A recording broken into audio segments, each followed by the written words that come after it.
See. Okay. So theoretically, we have now started. So I think so. Yes. Theoretically, we have now started. Hey, I hear an echo, Greg. Is that you? It was. I killed it. Oh my God, we have to start again. This is a Welcome to the stream. Hey, Greg, I told you this is a professional stream, not one of these unprofessional British ones. That always happens to me. This is superior stream. You know that. Yes, welcome to Cubs Corner. Cubs Corner, start of season 3, fake track, and it's the second time we do this stream because I set it up and I got very drunk, and then I wanted to make a German stream, but the German channel I created, by the way, it's called Cubs Ecke. It's the German version of Cubs Corner. Told me I have to wait 24 hours, and I didn't want that. So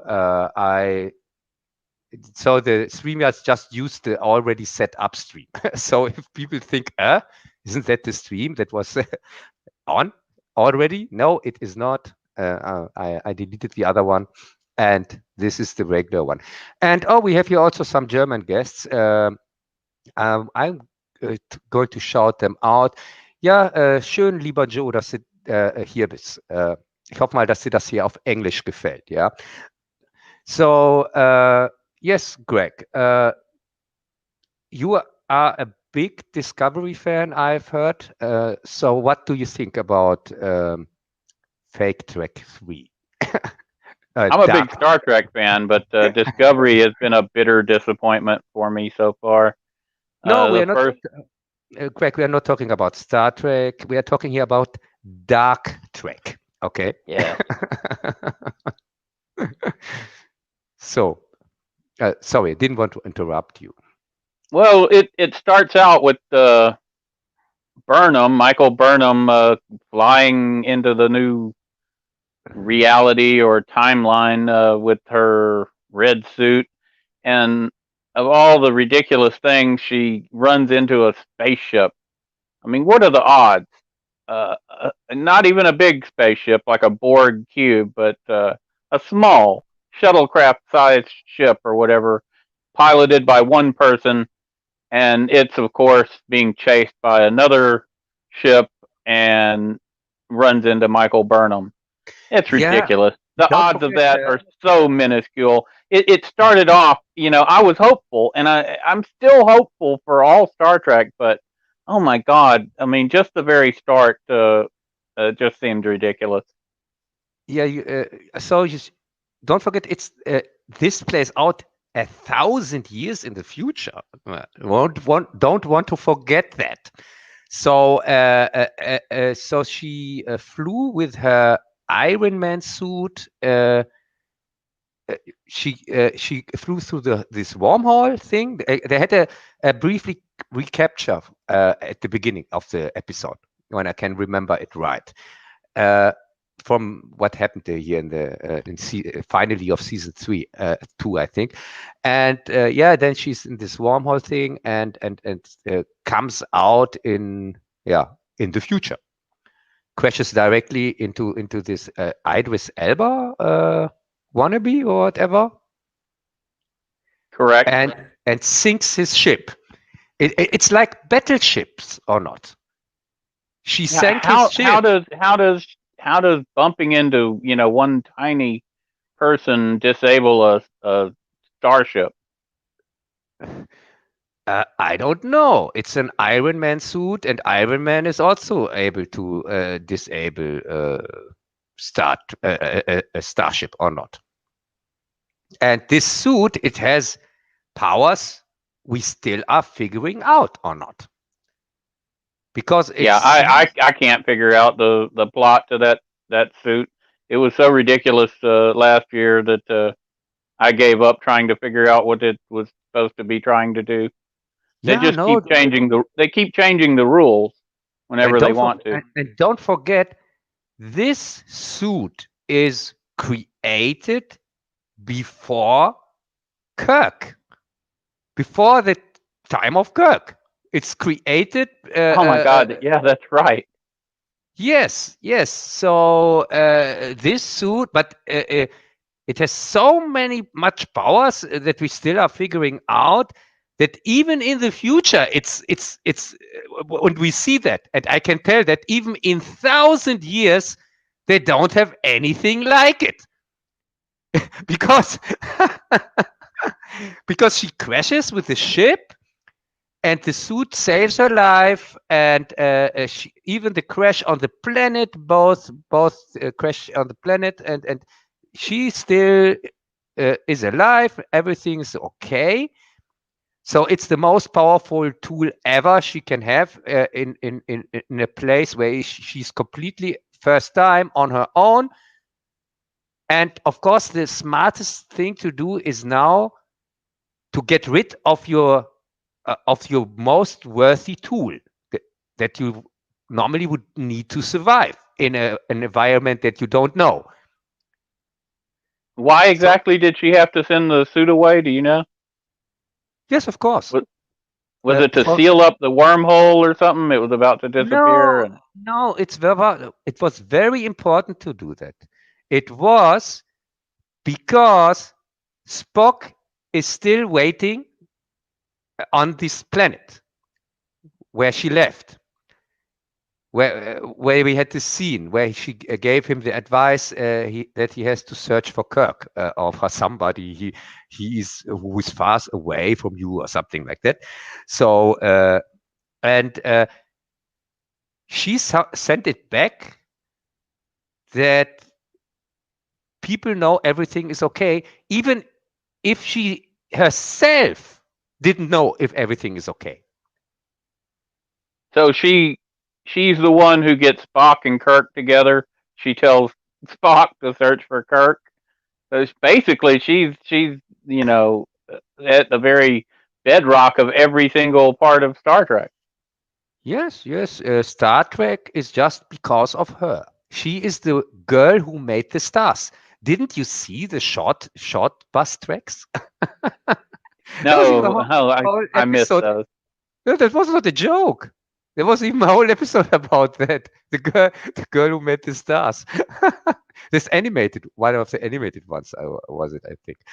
Did you Uh, notice the first thing she did was apologize because apparently just her showing up damaged the space sector in some way. I'm not sure how, or I don't know what range, but the guy was complaining that she had done all this damage to the area. So of course she had to yeah. apologize, and he did not want to hear her name. No Yeah, one wants to hear her name. I don't and blame him. and how did he know that she has damaged anything? Because when she wants to tell him who she is, he says, "I don't want to know."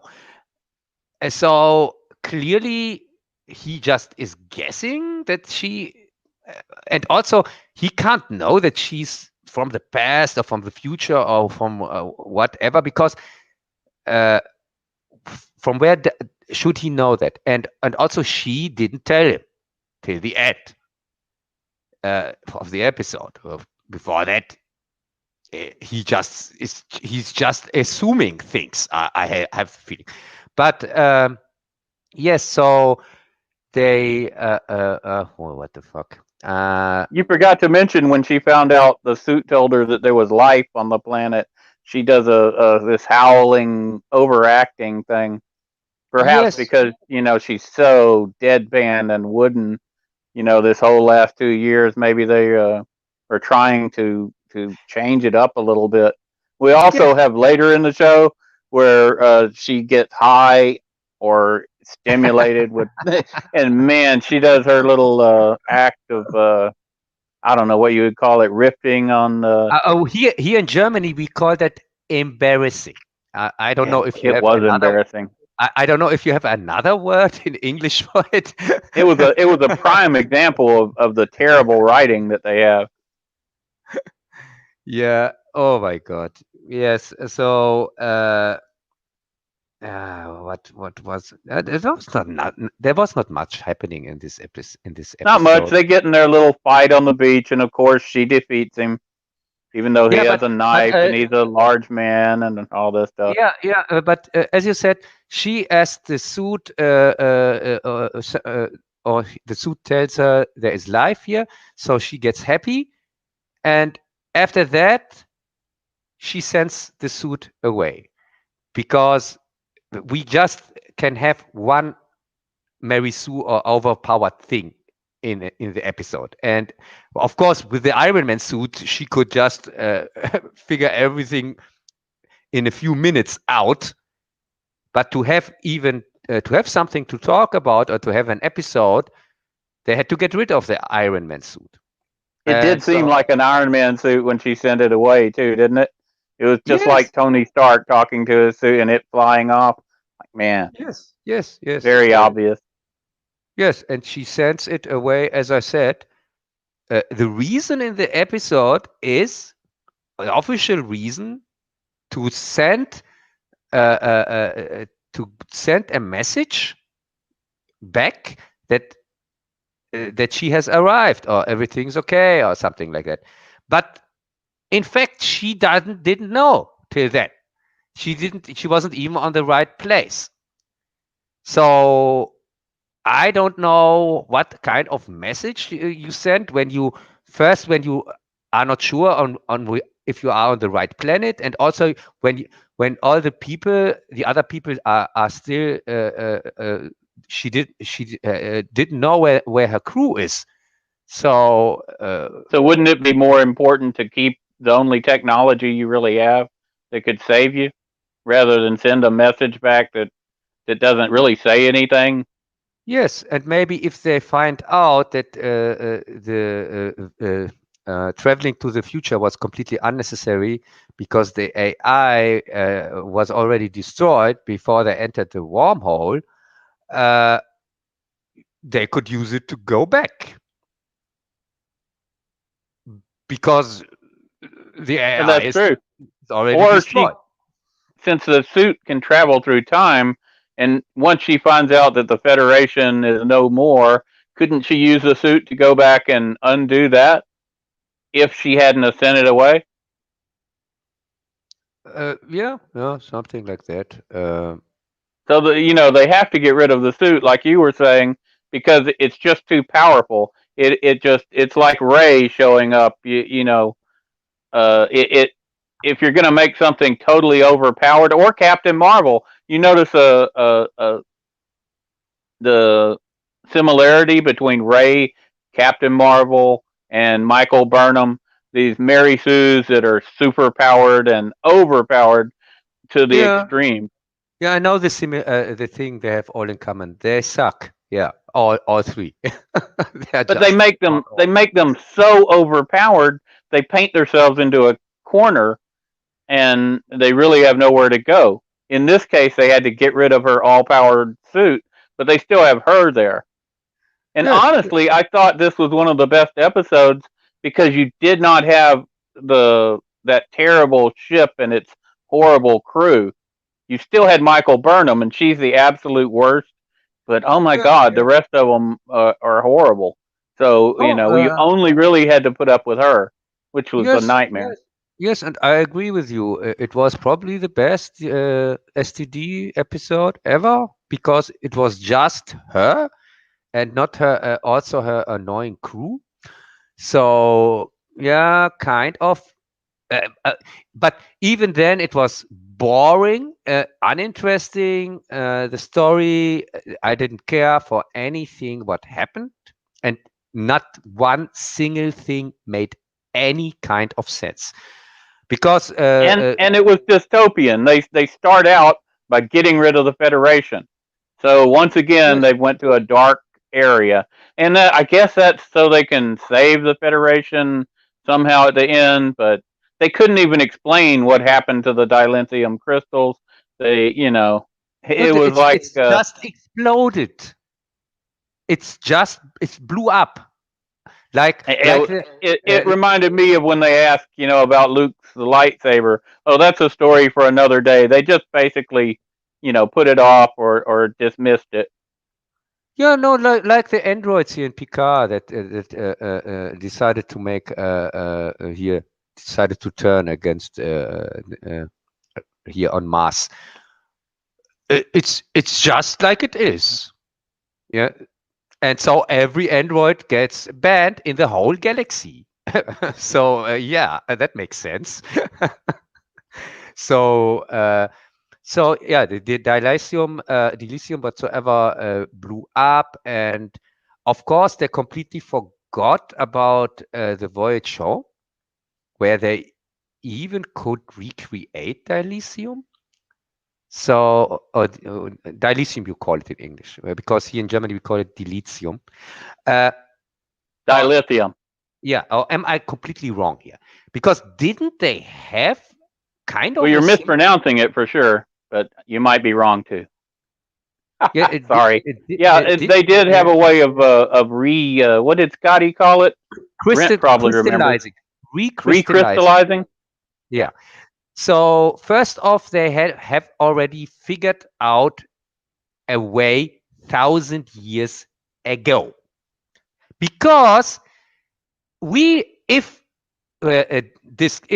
season 3 would already would play out in the still in the normal timeline, what they said before Kirk, then they could say yes, they still haven't figured it out how to recrystallize dilithium. But that But came about after yeah, the Discovery crew went north, or yeah, went into yeah, the timeline, so they wouldn't know about that yet. yeah. After And they may have 1,000 years. damaged the timeline, so that their timeline doesn't include Scotty being able to do that. Yeah, but don't forget there was even a short track about the Queen of Dilithium, or not? Here, I the didn't one. watch that Star Trek. Was No, it? there was. Yes, there was a short track, and it played out in the regular timeline, in their timeline, and it was about a scientist woman that meets here the one with the big boobs. What's her name?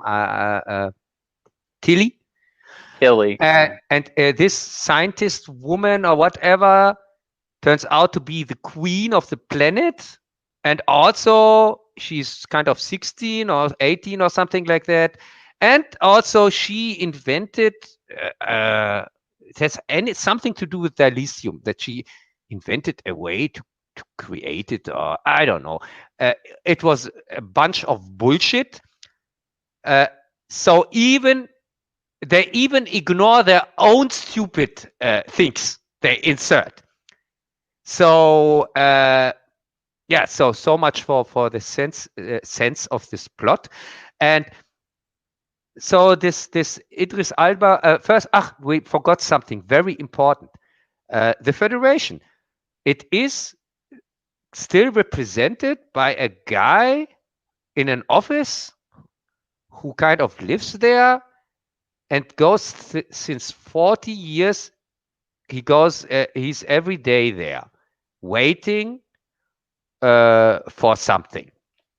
You know what that kind of reminded me of? Remember the very beginning of the Battlestar Galactica reboot, where it starts out with this guy going to meet the Cylons, and he comes back every year over and over again, and and they're never there, and then finally Seven shows up, and it's the end, and she kills him.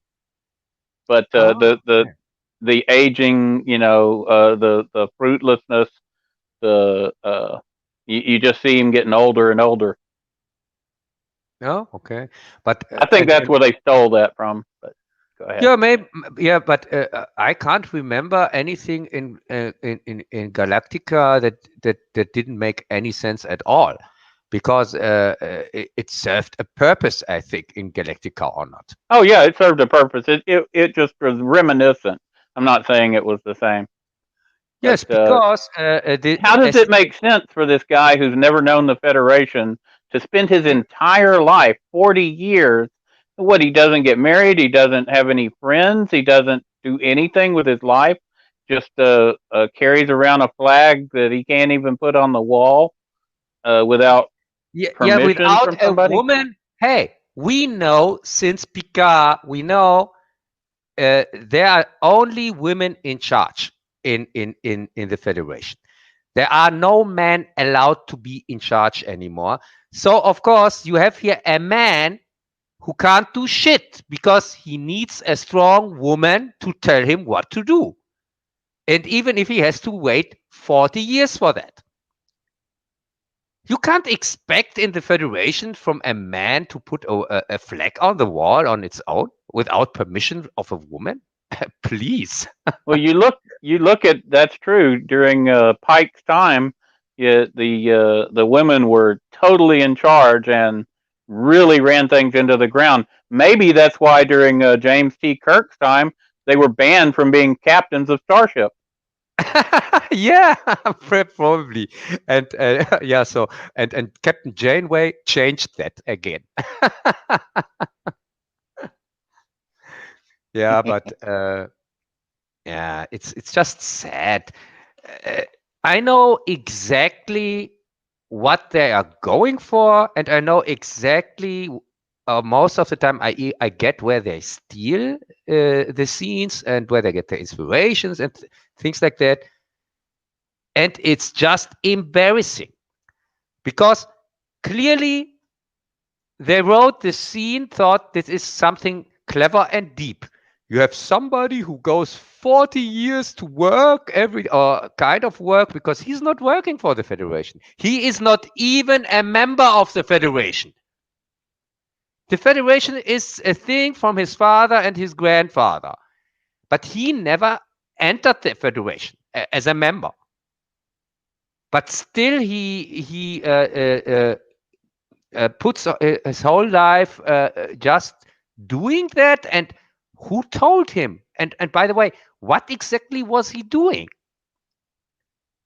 Yes, exactly. What was he doing? He just sits Yes, at his desk. yeah, sitting there and thinking about remembering the good old times, which he wasn't a part of, because he's not a member of the Federation. So what? He should have been, if he's that dedicated, he should have been using that time productively to try and do something to bring it back. He said there were two Federation vessels flying around. Why isn't he more tapped into everything? How Yeah, come not one vessel, not one person from the Federation or whatever has shown up at that location? yeah, please, It's a Greg, total it's Greg. it's a He totally unbelievable scenario for me. Although I Greg. see what they're trying to do, they're trying to give some hope, not to be total. They want to destroy the Federation, and they want to have her bring it back, and so they can wave the flag around, and yay. Yes, yes. Probably he would have done something if there was a woman to telling him to do it. So but there was none, so he couldn't do anything. That's Ah, right. He couldn't do anything. yeah, He's yeah, totally useless. That's how they see men. Maybe it's just they're totally useless, and they'd yeah. basically just sit there, getting up, brushing their teeth, and going back to nothing. Without them to direct us, we'd absolutely do nothing. You'd Yes, think they'd yes, at least have and some video games. Why isn't he sitting there playing video games or doing what kind of a person could just sit there doing absolutely nothing for for 40 40 years? years. 40 years. Yeah, they That's a pull long these time. numbers out of their ass. Oh, 40 years. Now let's make it 80 years. Oh, 100 years. Yeah, they Yeah, would have too. sure. Yes, yes, they would have probably done that. And he can consider himself lucky that Burnham showed up and not Picard. Because Oh my god. if Picard would have shown up, they would from now on sit both in a chair and waiting for a woman to give them instructions. You mean regular Picard or the new android Picard? I can't. Because it'd have to Uh, be android Picard, right? Because he could still already, be around 1,000 years later. yes, he's an android. They could actually bring him into the Discovery show. Maybe they will. Yes, maybe they will. Maybe they say, yeah, here this and he lived so long because of he's an android. And when they told him, oh, we gave you a normal lifespan, maybe they cheated on him or resurrected him, because even if he dies as an android, he can be resurrected. I think much easier than a normal human, or not. I'm But not sure. I'd say not. I don't know, and I don't care. So this dilithium burning, uh, Dilithium. yeah, dilithium. Dilithium. They call it in all seriousness the burn. Oh, So that's right. Yeah. yeah, the burn, or Burnham, maybe the same thing that happened to Star Trek. After the Burnham happened, Star Trek went completely down the shit. Yeah. So this burn uh, was kind of 100 years ago from the moment here 120 where, years, I think, is what they said. 120 years, and We yeah, must when be precise. yes, we must be precise, but I don't think so, because they just pull the numbers out of their ass. 120 years or 20 years or 5 minutes. Oh my God! Yesterday, all the here, all the dilithium burnt, blew up. you you completely missed it. Well, I guess it Yeah. makes sense. The guy waited 40 years. His dad waited 40 years. And then I guess his granddad was 40 years, adding up to 120 years. Yes, and at least his dad and his granddad got married. This guy seems to be alone. Yeah, that's true. It looks like that, but I don't know. Maybe he has a home and a family and everything, but for sure he has not a job, because Well, if sitting if there. these Starfleet relics are so valuable, how come nobody showed up at that station to take them from him? Because everything is holographic. He has nothing Starfleet in there. Everything seems to be a hologram In or his not. area, but isn't that a whole space station or something? Yeah, a relay station, or what you call it. It's got the technology to track starships. It's not. It's got the holographic emitters, which could probably produce something like the Doctor from Voyager. Yes, and Why it's why very. do, why doesn't he use the technology to replicate some holograms and or something? Why not do something?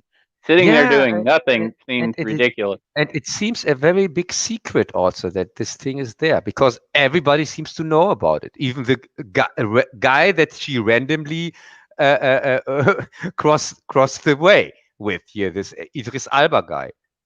Even he knows about the thing, uh, from a former federation, and he looked like somebody who would go there, steal everything, and sell it or not.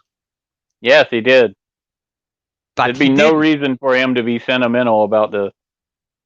Yes, He because showed okay, great disdain for anybody who hung on to the Federation when she was showing. He told her not to wear the symbol, for instance, but he was perfectly willing to sell, Federation artifacts. He seemed to find them of great value. He would at least show up and try to steal some stuff. Why yeah, couldn't he, tear some stuff out of the wall? didn't he betray her? And then, for reasons, we get that he's a nice guy who wants to save endangered species or something like that. Well, he's male, so of course he betrayed her.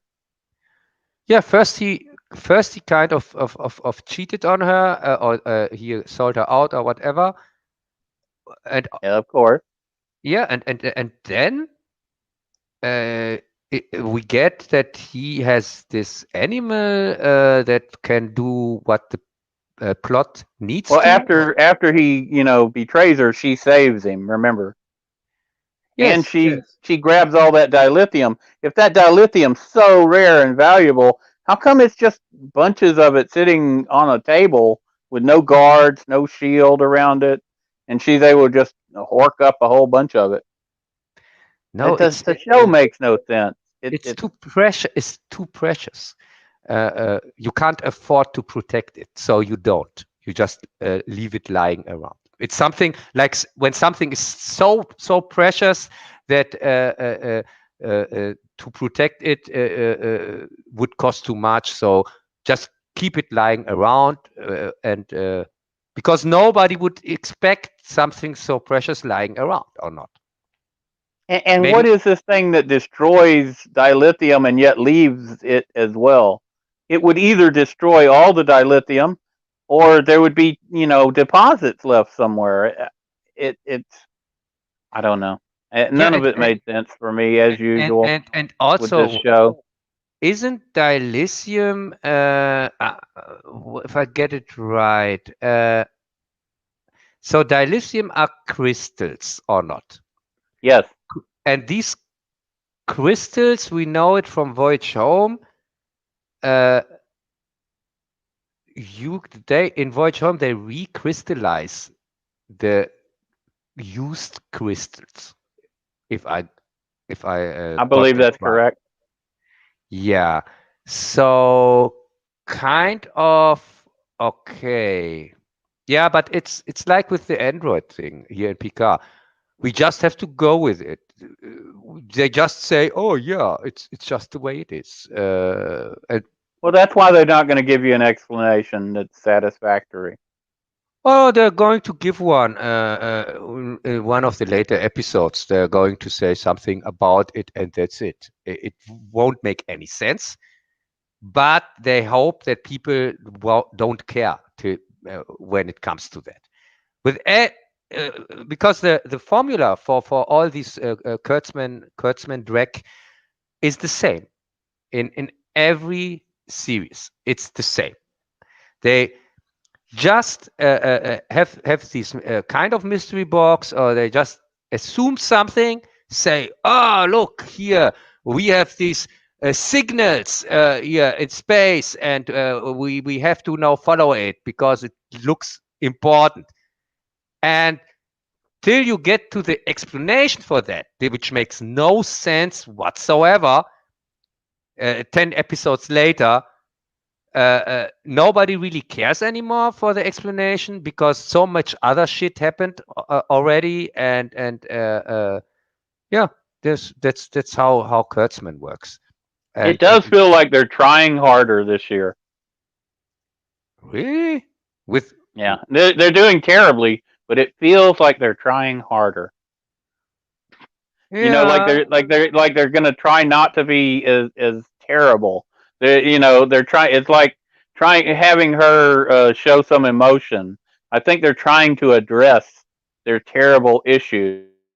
I don't think they're able to do it because their writing is so poor. But I do think they're going to try to be helpful. I mean, hopeful. And I'm not sure. I'm not sure what else they can do. We'll have to see how the crew reacts and how they act. The acting has been so bad and the writing's been terrible. But I wasn't as angry as I was the last 2 years. And I mean, the first episode of the first show, I could tell exactly what was going to happen and how bad it was going to be on year one. And in year two, the first episode of the first show, I already knew the mysterious Red Angel was going to be somehow Michael Burnham because she's the center of everything, and it made no sense that she would be out there and she would be there. But I knew that's what was going to happen. And yes, we know she's going to restore the Federation or whatever, but at least it seems like it's going to be really bad, but maybe it won't be as terrible. I think they're trying hard to be better. They're just incompetent and unable to do it. But it Yeah, was maybe it was just because we didn't have the whole shipload of terrible actors this first episode, and I was happy that they weren't there. Michael Burnham's so bad, but when you put her with the rest of them, oh my God, it's a nightmare.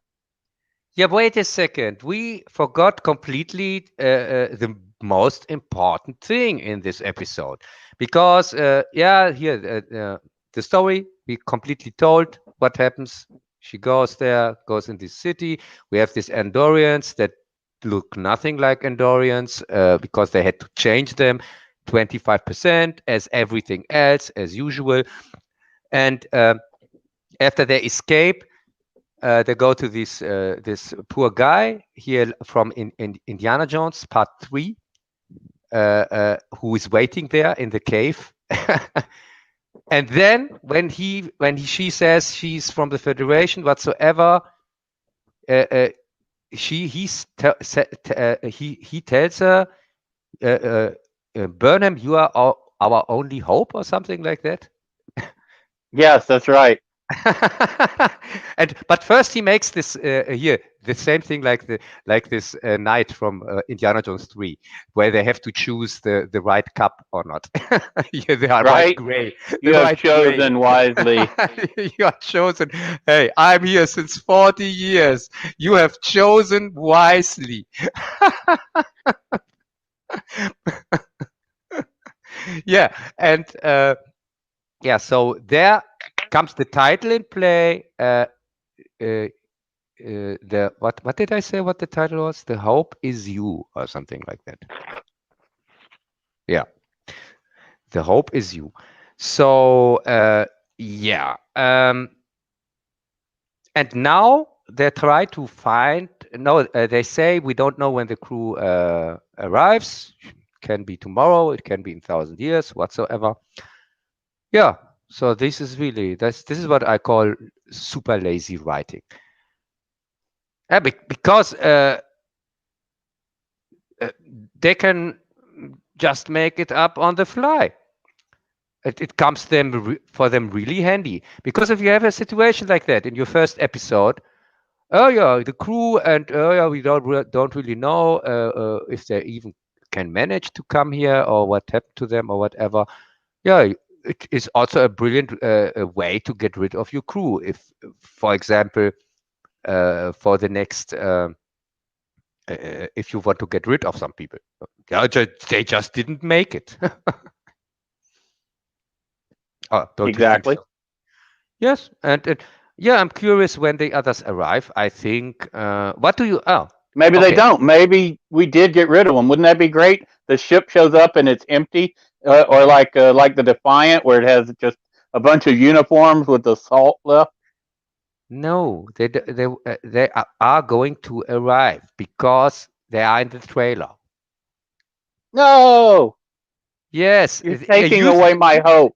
My I use my hope. You I you used said the there was hope. trailer. I used the trailer for here for my Star Trek review, so I know they are going to appear sometimes, and also they are on the poster. So Those are ghosts. Maybe they're ghosts. yeah, It's maybe. almost Halloween. Yes, that would be nice. Yeah, if there would be ghosts or something like that. Oh, it turns out that they are. It's all hallucination from Burnham.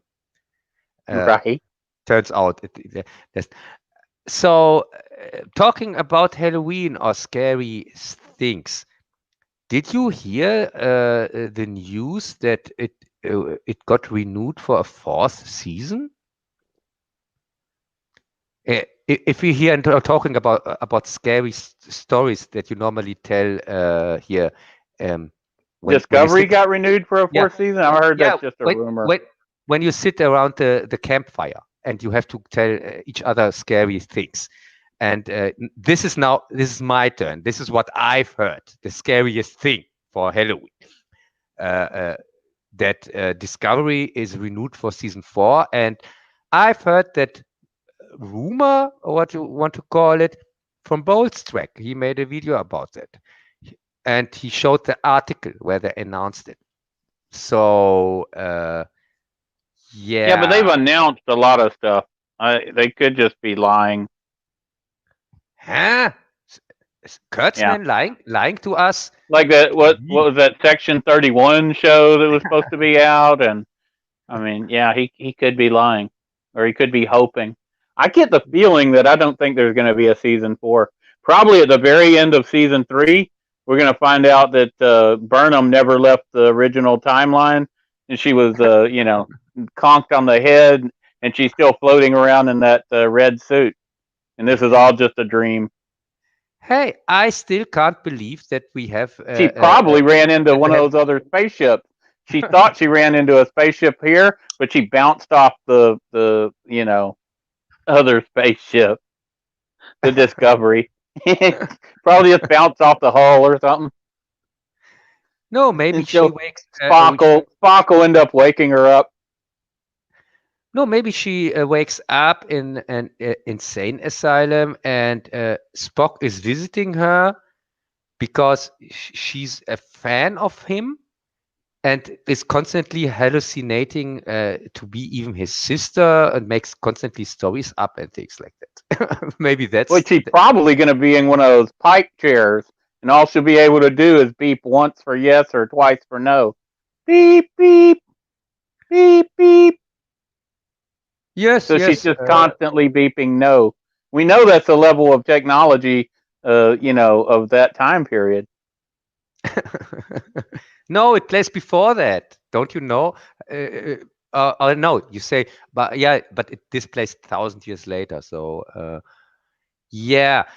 So the Federation is kind of it's kind of not there anymore, but also it's kind of there at the same time because the guy says the Two communication. Federation ships. Two Federation ship in the sections they can scan 30 parsecs whatsoever, but in the other ones it's maybe the same, he says, and they just can't communicate with each other. What if it's just that one little section that's gone dark, and the other ships can't enter it for whatever reason? Yeah, and he just had 40 years to find out. He just Right. could he just could have to take a ship or something like that, and also, Greg. So I'm not a scientist, but No. if I can just communicate for an amount of a distance, let's say 5 kilometers or something like that, and after that, that's too far. Wouldn't it make sense to tell here the outpost or what you call it here, the guy in 5 kilometers here, and now try the next 5 kilometers, and ask the one here on the next station? Wouldn't Yeah, that like make lighting sense? signal fires. Yes, like what I think, like they did in Voyager. Like they established the communication with the Delta Quadrant, even. Oh, Or like here. the Rohan did when they were lighting the warning to Gondor in Lord of the Yes, Ring. yes, Each one would light a fire, and it would signal the next mountain peak or whatever. yes, because he says the deep scan, they are not able to make deep scans. But so what? Deep scan is not the same as communication. So it seems like they're clearly still able to communicate. And even if they use this method, it's still a method to try to find out at least where is the point where it breaks up or something like that. And then you can go from there or not. Well, not just that. You have 40 years. Seems like you could send out some kind of drone or ship by remote control that could act as a relay station and Yes. extend the.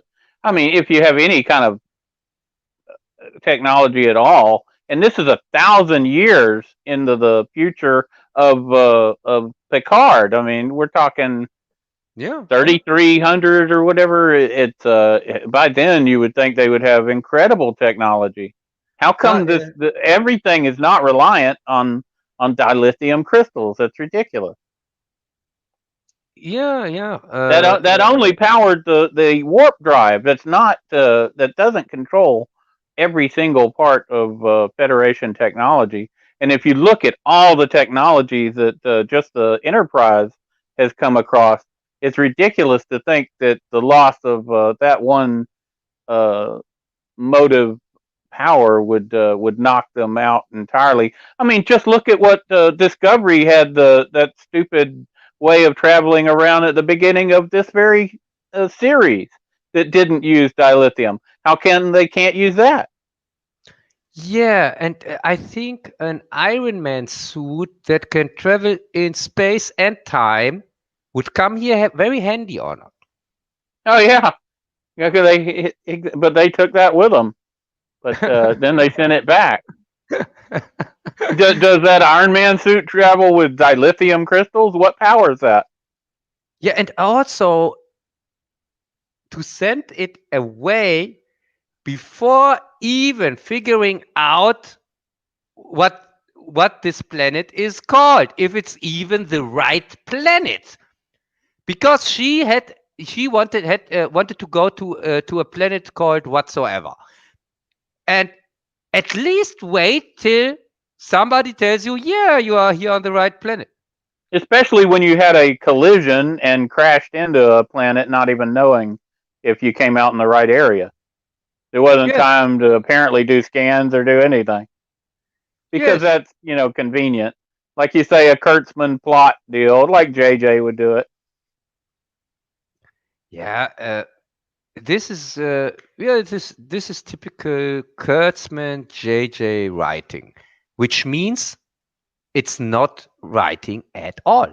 It's not storytelling or something like that. It's really like some kids, or don't know, 12-year-olds or whatever, just put some random ideas together, saying something like, and oh yeah, and they are not able to communicate or make deep scans, and so they don't know what is going on and things like that, for reasons.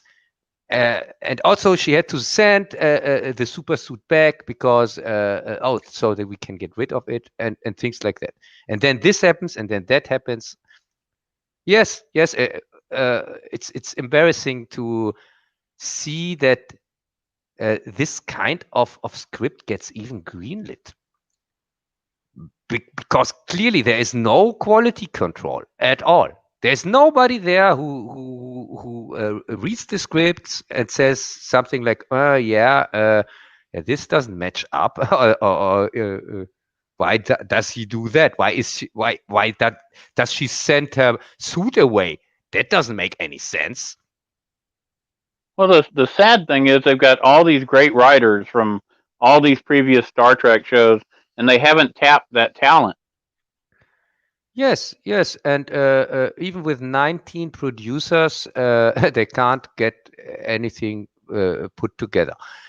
These 19 producer credits, I have no clue why they are there. What are they doing? Oh, they are like this guy. They're just going to their office and waiting for something to happen, or somebody telling them what to do. That's all their work, I guess. It's just ridiculous. There's way too many producers. Yeah, no. So this guy here, who is waiting in his office, maybe he's one of these producers, clearly, or one of the script writers. It could he be. seems he seems so clueless that would make sense. Or maybe Kurtzman Maybe that's wanted. what he's doing. He's writing a script. What in the world would you do just sitting there day after day? Your stuff doesn't work. At least come up with some kind of plan to reach out to other sectors or do something. Yeah, yeah. Maybe he wrote his memoirs in the 40 years. I mean, And a thousand years of meeting all the new races, and so every race is totally dependent on dilithium crystals. There's no new technology. The technology from our time or Pike's time is the ultimate we're ever going to get. It doesn't matter. All these different. It's ridiculous. We've seen so many other forms of transportation and exotic science that well, they had to yes, get rid of it. I guess they it's poor writing as usual. yeah, I really thought they could maybe go in a direction like Voyager, because 1,000 years in the future, they could do something like that.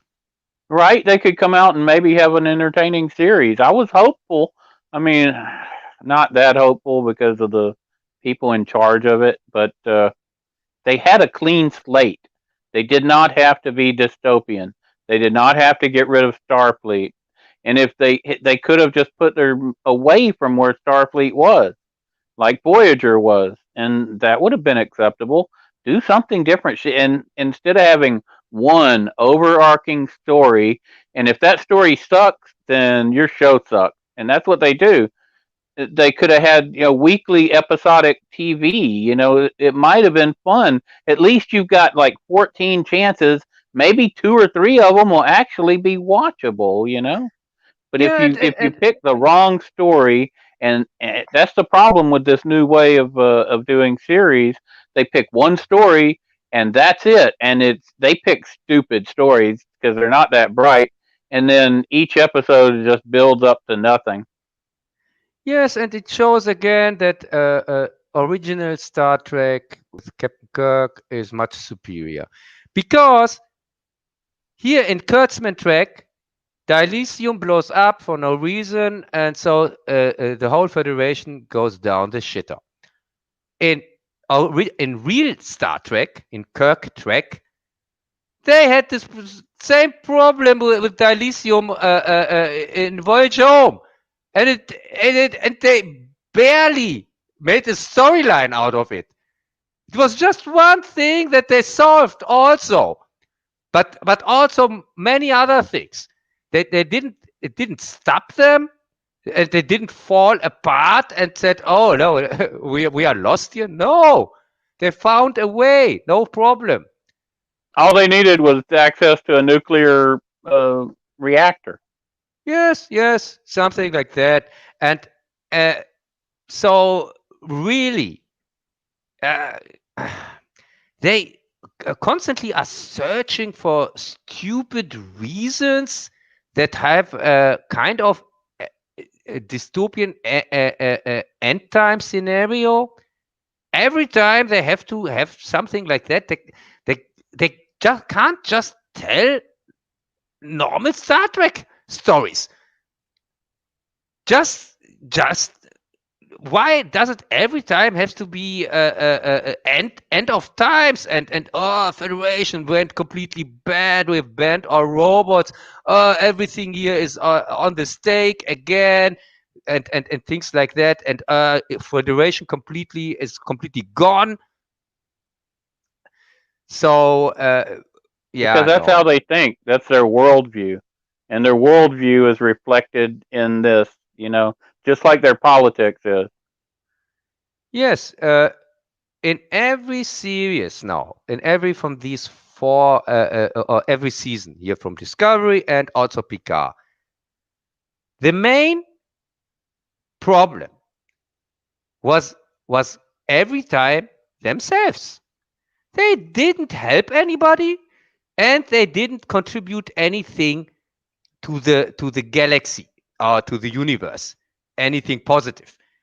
They made a problem themselves in every of these seasons. In the first season one of Discovery, here Burnham started the war here with the Klingons. In the second season of Discovery. Again, Burnham and her stupid Iron Man suit whatsoever caused the problem. We find that out at the end of the season.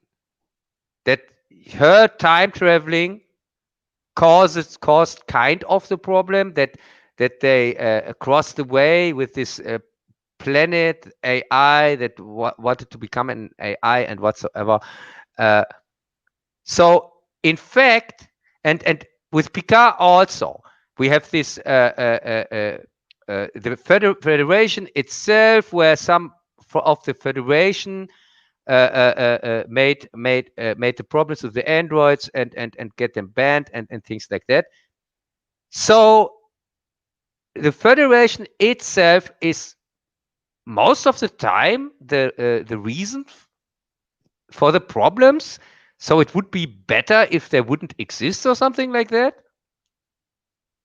That matches with how they feel about the world.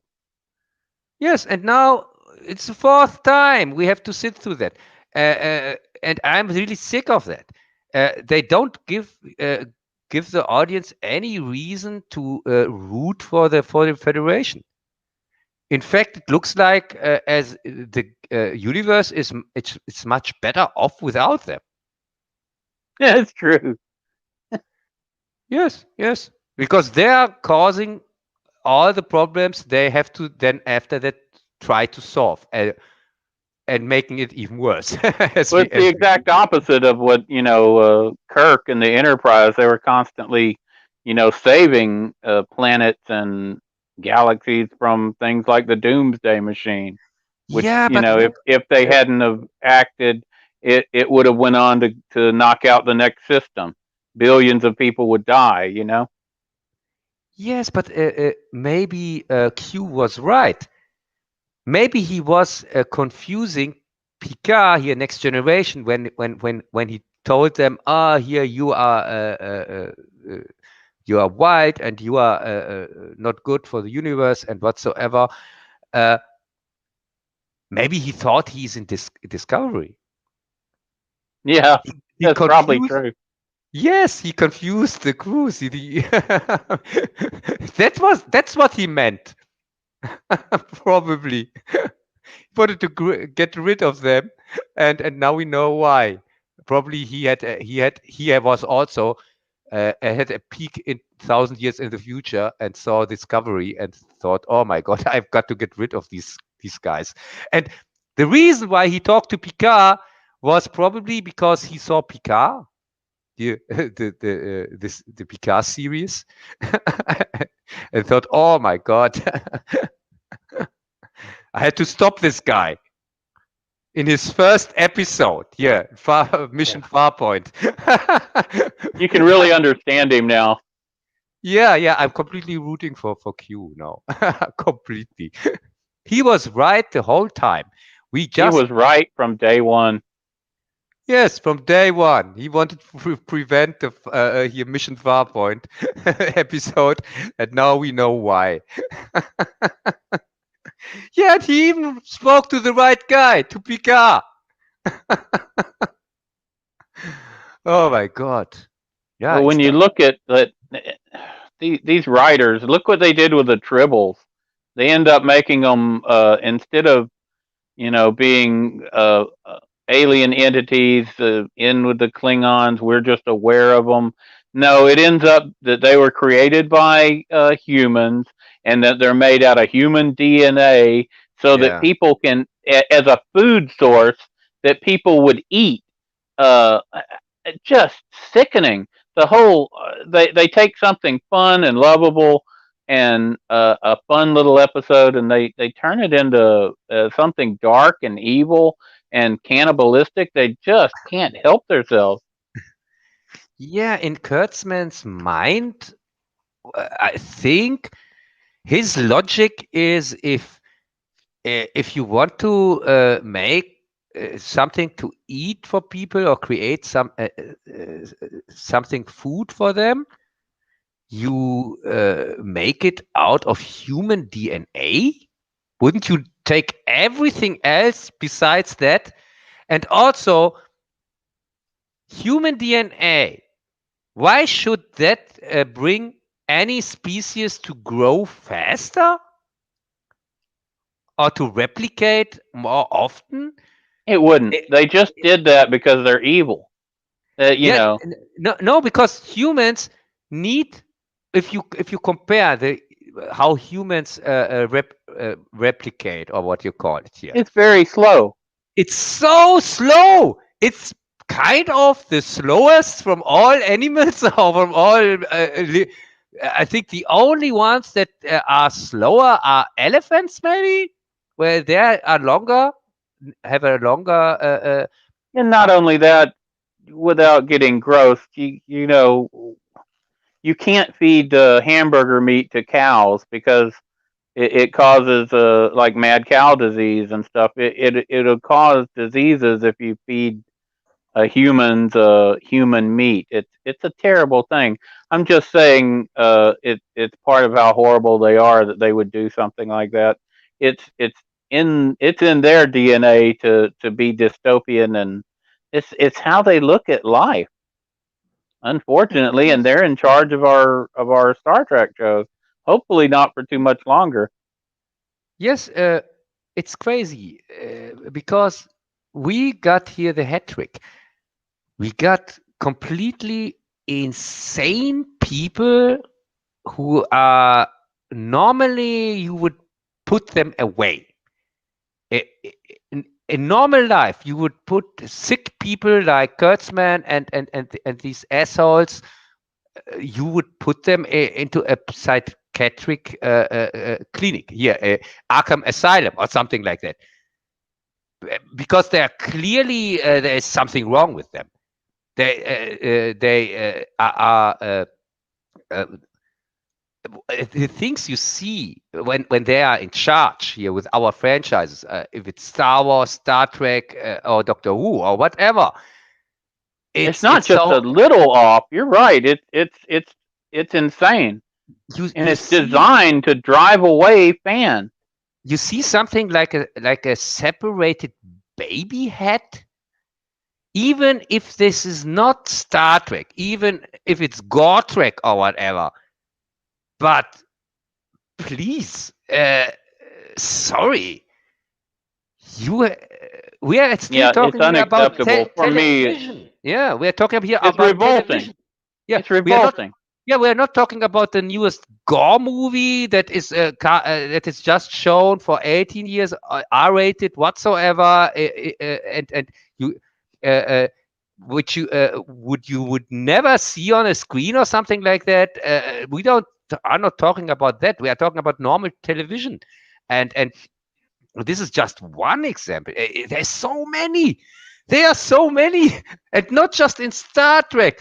You have crazy shit also in Star Wars, which is, from my point of view, even also not. It's despicable. Like these scenes here with this where Luke is here drinking this boob milk whatsoever, and things like that. And let's not start with Picard, with Gortrek himself. Here, the scenes with the eyeballs and things like that. What the hell is wrong with these people? I don't understand. I don't get it. I don't understand either. I don't see how it gets greenlit except Yeah, I have no explanation. It's driving everybody away, and it's obvious that it would drive people away. I mean, when you look at Star Wars, if you're just looking at it logically, if I brought you a script and I said, "I these beloved characters that people have been waiting 40 years for," okay, so what is their story? Okay, well, Han and Leia, the great love story, we'll break them up. They've been apart for 20 years. Han loses his ship because he just parked it somewhere. He's a deadbeat dad, and we'll have their son be this super evil guy, and he's evil because his uncle Luke tried to murder him. and then he became a hermit. And Luke lives on an island, drinking, disgusting milk and being extremely depressed. And at the end, he basically kills himself, a form of suicide. And what happens to Han? Well, he gets murdered by his murderous boy in a really stupid way. Yeah, And yeah. the rest of them, what do they do with Chewie? If we see from the Solo movie, he was a person who eats men, a man eater. They put him in a pit, and they fed people to him. So that's what they do with your beloved Wookiee. Just Yeah, look at yeah, it. Just look but at it analytically and step back and say, "Oh, here's my script, and this is what I'm going to do with all your favorite characters." yes, That's yes, that's and if they get that's asked, sickening. of course, if you asked the stupids who think this is Star Wars or this is Star Trek or this is Doctor Who or whatever, they come up with the shit. Oh, but that was just a joke and things like that, and they don't really see the problem. What we have with things like that, because even if you have a punchline for 5 seconds for a stupid joke, the damage that you do to the law itself and to canon and what and in the long term is disastrous. Because you can't take that back anymore. So this is No, they also live completely in the moment. They're not worried about the future. They don't care about canon. They don't, I think, even know what it means. They're just here to make one movie one day. They get their money and cash their check, and then they're gone. yeah, They'll just yeah. rewrite it another day. They don't see a problem with that. And the crazy thing is, even if they have a whole season of something, you would think maybe they have learned from the movies that it's better when you want to make 3 movies that you maybe plan it out a little bit. The storyline, the outlines for the story, at least a little bit. And you would think in a TV series, in a season, they would do that. But they clearly don't. Well, Because they you have. go from I think part of the problem is they hand it off from one director to the next, like in Star Wars, and even if they have a plan, these people that they bring in are of this new generation that's totally self-absorbed and narcissistic, and everything is about them. So why would they care about your plan? They're going to throw that to the side immediately because they don't care about the fans or the storyline. They care about themselves, and everything's about them. And so, who cares about what you want or think or what anybody thinks? They're here to subvert your expectations or whatever. And the most important thing is for them, to be looked upon happily by their very weird friends who definitely don't care about what people who've been waiting 40 years for the end of a story would think. What do you think the people who love Ray would think if they wait till the year, say, 2060, wait till 2060, and it turns out Ray, well, they bring her back, but, she's just a cowardly do nothing who doesn't really have any powers and was always a fake, and she gets murdered by her daughter who hates her because she wanted to kill her one day or something. And before she gets murdered, they show her slurping on some slimy slugs every day, in which she pours salt on and murders the slugs and then slurps them down. Yes, we should. How do you think they would like that? I don't think they would like that. Do you? Yeah, and don't forget, after that, in the last scenes, you see that somebody stole her even stolen name or something like that. Oh yeah, and, at the and end, calls herself then now I'm Ray Palpatine. right? Oh my God! Yeah, the famous Palpatine saga. Hey, I'm Oh, starting to like the Palpatines more. I mean, my God, you might yeah, as well like them. Apparently, you can never get rid of them. Yeah, at least they won at the end. So, Right. yay, And I you guess. don't even know. They don't even keep their same name. So who knows that the original Skywalkers weren't Palpatines who grabbed the Skywalker name back then? Yeah, but maybe they were Burnhams because Maybe it was Michael Burnham. yeah, maybe Michael Burnham comes back to the future with the red suit and saves herself or something like that. Maybe. And after that, she goes over to the Star Wars universe because it looks the same. Kurtzman track and Jar Jar track here Star Wars track whatsoever. It looks all the same from the optics. So do you think there's some hope that maybe the bad robot will lose the license? You saw where Hey, Andre. didn't you read my title? No hope for you.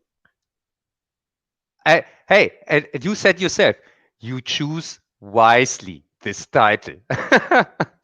So That's true. yeah, sorry. I But with the think merger of CBS and Paramount, I think they're trying to break free of the doomsday machine that is Bad Robot. yeah, And but they kind of drove it into the ground. that horrible contract that they've gotten, yeah, it's driven into the ground, but Bec- they won't let loose of it. You know, Bad Robot just wants to keep destroying it. They're so evil. Yeah, the problem what we have now is the same with we have the same problem with Star Wars, Star Trek, and Doctor Who. The only thing you can possibly do is a reboot because there's no way to continue the story in any form. But if you make a reboot, you lose uh, 50 years or more of lore. So I have no idea how they want to. Okay, you can. You don't have to lose 50 years. You just have to lose this last Bad Robot alternate timeline stuff. Just go back to the original vision that Roddenberry had. Go back to the original track. Yeah, and it's this. The problem with Star Trek, for example, is the next generation is now compromised thanks to Picard.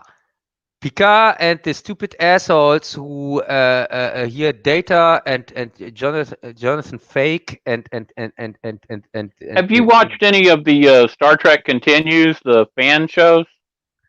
no I watched a few scenes, but I haven't had the time You really should. to We could watch it. talk about that. It really has a feel of the old shows. It Yes, shows. I think that'd be a good way to go. Just remake the old shows using the same kind of techniques they did in Star Trek Continues. You know, just make them like they used to be. hey Greg, I'm going to watch Star Trek Continues because it is going to be the only Star Trek left out there. The It only really is. the only You'll feel real good when you Star Trek watch it. which I haven't seen yet. And yes, but I know for a fact when I start to watch it that I'm going to get very sad because it would remind me constantly what we've lost. And yeah, but I'm going to watch of course, for sure. When I have a little bit time because I'm working now on some very huge projects which they are so big that I have to take 3 weeks for them, for each of them, because it's about comic stuff, graphic novels and things like that. which I'm not an expert in, and so and especially these next two ones are about Alan Moore, and so it's even a special case. Even if I would be the biggest comic nerd who ever lived on this planet, I still would have do that with care because I know that Alan Moore is kind of like, to compare it to movies, he's a genius kind of, and it would be like I would do something about Kubrick or Kurosawa or something like that. So yeah, and I'm respecting that. Of course, if I would be in the staff of Star Trek here, of Dark Trek Discovery or something like that, I wouldn't have to do that. I could shit something out and hope nobody nobody gets it, or nobody finds it out or something like that. I could So when go will there. the Alan Moore review come out? The Alan Moore review, first one will come out 4th of November, and it's Wednesday, 4th of November. It's in 2 weeks from now, or 2.5 weeks. And No, that's not too far at all. no, but I'm working on it since weeks. I'm already started to work on it. Even when I did the Servergates one, I already started to work on them, because the Elmore one is, there are two. It's the V like Vendetta one. That's, by the way, that's the reason why I'm calling myself C for Cup. So V for Vendetta, which will be part 1, and part 2 is going to be Swamp Thing, 3 weeks later. And I choose, of course, the 4th of November because in V for Vendetta, the story starts on the 4th of November. He says in the movie, and also here in the novel, remember the 5th of November, but the story itself starts on the 4th of November, and so that's also a reason why I thought, oh yeah, that is cool. I put it directly on this date. Okay. But the Vendetta part is not going to be the main part. I think the biggest part in it will be Watchmen, which I was reworking. I reworked it 4 times or something like that, because I know that especially Watchmen is something people will the fans. I'm pretty sure it will piss off many people, but that's with every subject matter which is polarizing, which has this with Watchmen, for example, you had this adaptations of it, where especially the Zack Snyder one, where some people say, oh, it's brilliant, he captured the spirit, he captured the optics here, the pictures very well, like the comic panels themselves, which is true. But on the other hand, he is not a storyteller. We know that from his other projects. I personally not a huge fan of the movie. I think it's not a bad movie, but I don't think it's really represents really the comic book or the graphic novel. I think for example, the animated or the partially animated one captures it much better. Here, this 12-part series they made. Greg, I don't know if you have seen that. Only a little bit. Yes, if you have the chance to watch it, watch it because it's brilliant. It captures the original novel very well. Oh, the movie or the graphic novels you were talking about? No, the graphic novel. So here I mean there is a motion version of the graphic novel because it's not normal animated like an animated movie. It's what to call it. It's hard to describe.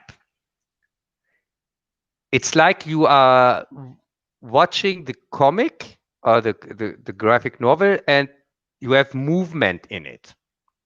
It's not, but it's not a completely animated movie or something like that. Hmm. Interesting. Yes, it's a very interesting style they went with, and So yeah, you not have like live action, but not like animated. Kind of a no, hybrid. no, it's no, not it's like you have the comic book, the pendency of the comic book where things move in it. Where you, for example, somebody enters the room and then he really enters the room, but not smoothly like in an animated movie. It's more that his picture enters the room or something like that. Hmm. You have to. It's hard to when you have to see it. You Hard can't to describe, huh? very, and especially in a different language. German. Right. German, I could describe it much better. But Well, go ahead and say it in German then. Maybe I'll pick it up. you mean one of our four viewers is still one of them is German or what? Maybe. No, no, I'm pretty sure the Germans left already. Pretty sure of that. I think they have. Yeah, as I said, and uh, I'm kind of finished with the first script here with the Vendetta one, but I'm now working on the second script, and because I have to do them at the same time, I can't do them separately because they are connected, and it's a little bit easier not to lose sight, uh, because I'm not one of these stupid fucks who run $1 million franchise like Star Trek, Star Wars, or whatever. Uh, I don't want to lose the sight of the overall story. So I have to do them kind of at the same time to see if everything matches up, and not not making it just on the fly or something like that. Making think of, oh no, oh no, I forgot something. Oh no, it's not so important. No, no, it's not that. And yeah, now I'm in the phase of Swamp Thing. By the way, I watched. Today I watched the first season of the 90s series. It has 3 seasons. So the first 22 episodes I already watched, and yeah, I 22 have. episodes. So what basically happens? What does Swamp Thing do from one episode to the next? Mm, Is it most him rescuing people or no, most of the time it's between him and Dr. Arcane. Dr. Arcane is the guy from the movie, from the first movie, and also from the right? second, movie. And in the second movie, they even explain it with the sentence, "I thought I have killed him," and that's the explanation why he is not dead. Right? Yeah, but we are talking about the Jim Wynorski movie here with the second one. So it's much more explanation than I thought we would get, because Jim Wynorski is not unknown when it comes to me. I already talked about him Not one time, a few times even. It was even when I had the cooperation here with Sci-Fi Night back then, where we talked about good bad movies, good scores, and I suggested for Sebastian. That's here. That's the name of the guy from Sci-Fi Night. I suggested to him to make this Jim Wynorski movie because it had a score from Alan Howarth, and which is good. But the movie is of course crap, and yeah, and so he made a review about it, and oh my god, he didn't know where he was. He told me, oh my god, this is he didn't expect that because the movie was so awful, and yeah, but Yeah.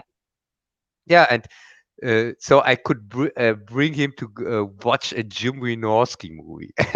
Oh my god, yeah, and yeah, and the Swamp Thing here, Return of the Swamp Thing.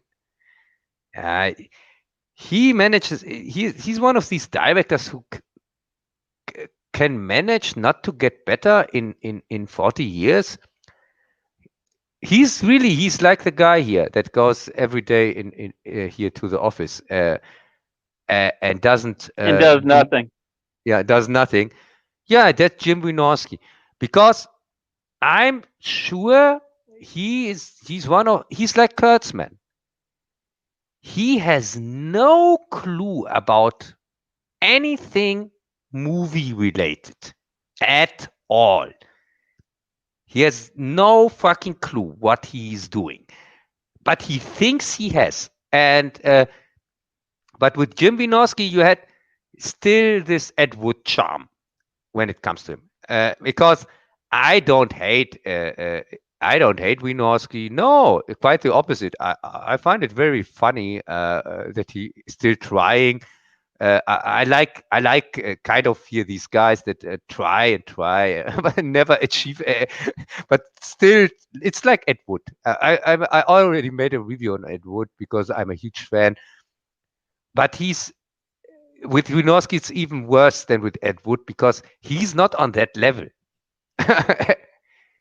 He could never put a movie together like Glenn or Glenda. That would be impossible for him.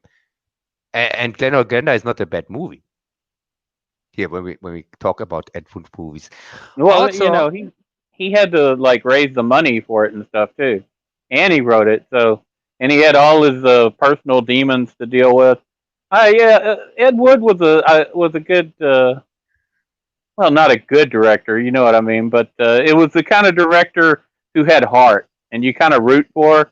He does it with nothing basically, and he gathers his friends around, and he finds a way to bring people like Bela Lugosi in when he really shouldn't have any access to somebody like that. And it just he's an underdog. He's a guy who does it with nothing, and you got to respect that. Uh at least I do. So, and I thought the movie with Johnny Depp was pretty good too. yes, It yes, almost yes, captured it, you know. yes. It's probably my favorite Tim Burton movie and my Right, favorite Johnny Depp movie. And right. also, It was really good. yeah. I regularly watch that movie. Ed Wood, you can bet normally every year, at least one time, I watch it because Did it you rent it from a video store uh no, I have and a copy made it back? uh, I have kind of the original Uh VHS huh. copy, not copy, original, and but of course don't watch it from VHS. I watch it, of course, from DVD because I have also the original DVD. Oh, that's It's sweet. one of the very few ones where I have that. It's with that and also with Nightmare Before Christmas and Cube and Excalibur. These I have. I bought back then, or I got as a present because some of my friends we had the same taste here back then when it came to movies, and I got them as birthday present and things like that. Did you get them in English or in German? No, the DVDs have of course, they're in English and German and Spanish. Normally, where we whatever. So yeah, but even nowadays you can watch them from digital copy. It's easier because I don't have a DVD player or Oh, and you don't have a VHS player either, probably, huh? no, I don't have it anymore. The last one I had broke, and I didn't get a new one. And No. hey, I can tell you when it broke with Cat's Eye, A- and Cat's Eye is still in it. I bet it is. Do you still have Yes. it? No, no, I got rid of it a few years ago, and all the years it broke in 2003, and I couldn't get Eye out of it. No, All the no. years for 10 or 15 years, and I think 2 years ago or 3 years ago, I can't remember. I was so frustrated. It takes me 15 years. Hey, like this guy here that goes to the office and doesn't achieve anything. I couldn't manage in 15 years to get that stupid VHS tape out of my VCR. Oh, so maybe it's not that unbelievable here, the storytelling here from from Kurtzman. No, you see, it's very believable. Yeah, maybe life writes his scripts It would have been directly. more believable if some of that technology was kind of glitchy, you know, everything working perfectly after 120 years, and it would be more believable if one of his holograms was like, glitching out. Yeah, and by the way, here the problem with Winorski compared here with Ed Wood. Oh, Ed go Wood, ahead. the biggest. Also, sometimes people don't really get it. What makes a good bad movie? They don't understand it. What why some bad movies are good and some bad movies or most of them are just bad. And one secret of that is, of course, you have to take your work seriously, which Ed Wood did. He did that with every movie. He didn't make comedies or something like that. He made serious movies, and that's uh, where the charm comes from. That's why you can still watch them even today and get something out of it. But when you take somebody like Winorski, his only good bad movies are the ones that are meant seriously, because as like Ed Wood, or even worse than Ed Wood, he's completely untalented in every aspect of filmmaking. And but for example, many of his movies are comedies. And if you are god awful filmmaker, uh, and you try to be funny, that's the true horror. So his comedies, like here, Return of the Swamp Thing, they are just unwatchable crap, completely unwatchable. And the unwatchable scenes in that are the scenes where he tries to be funny, because he writes most of his scripts, and he's as good in comedy as he's in telling drama or something like that. He's, as I said, I don't know. For example, in Return of the Swamp Thing, you have also some annoying kids running around and trying to be smart and try talk to each other like adults, and you have this humor we all know and love from Last Jedi. Here, your Oh God. mama, crap like that. Yeah, yeah, and so yeah, yeah. But I'm going to talk about that in my review, so don't want to completely give it away here. So yeah. So are we finished with a fake track? I think we are, unless there's something more to be said about it. Hopefully, Bad Robot will be removed from the scenario. Yeah, from Earth, I would prefer, or from this universe.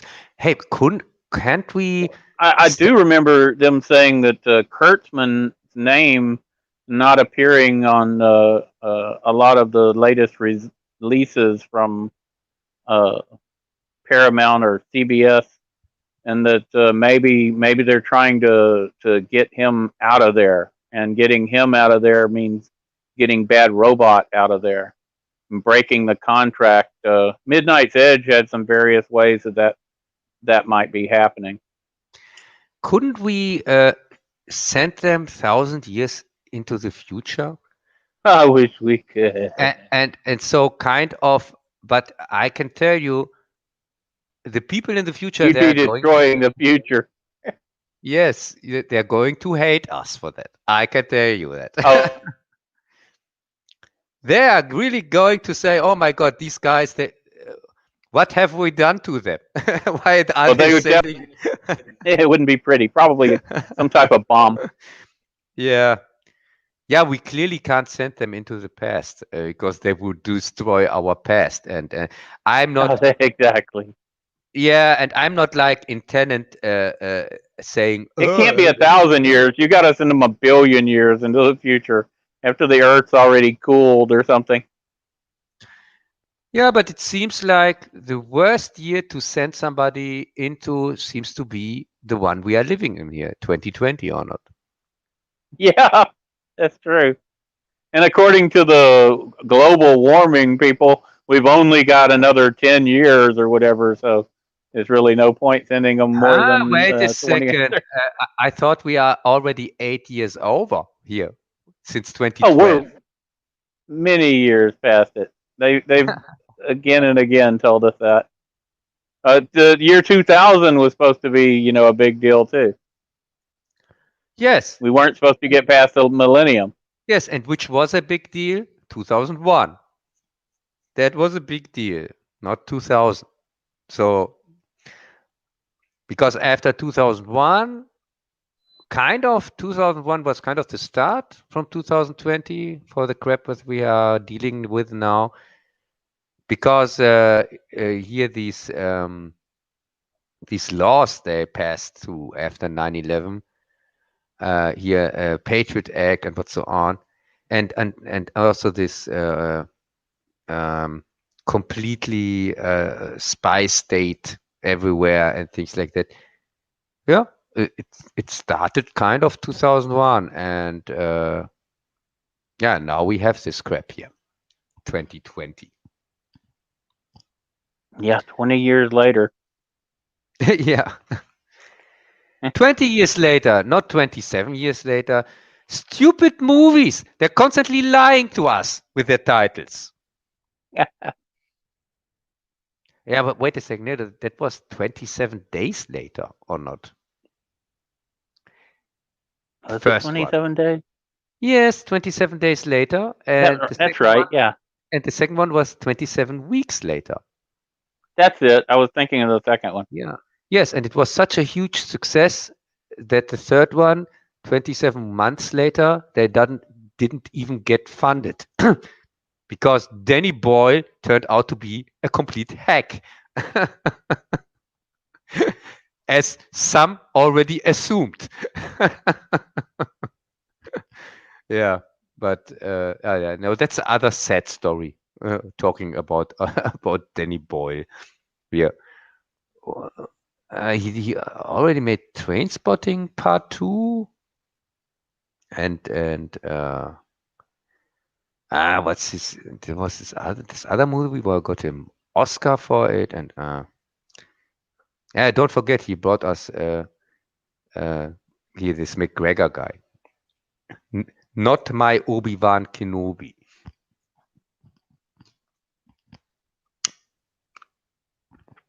Yeah, whatever. So,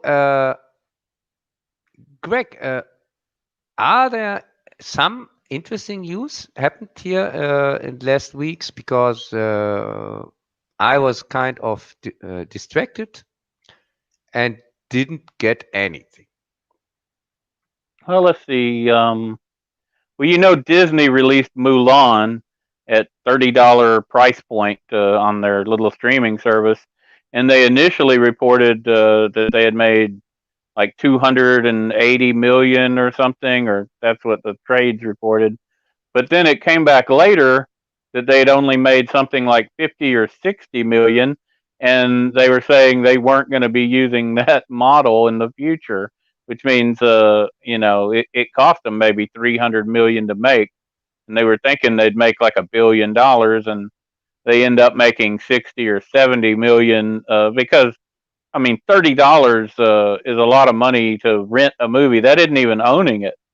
So, what does that mean? Well, that means I think that there aren't going to be any more of these big budget movies, especially big budget movies that are designed to alienate people, like The Last Jedi that we were discussing. They knew that it would alienate people, and they didn't care.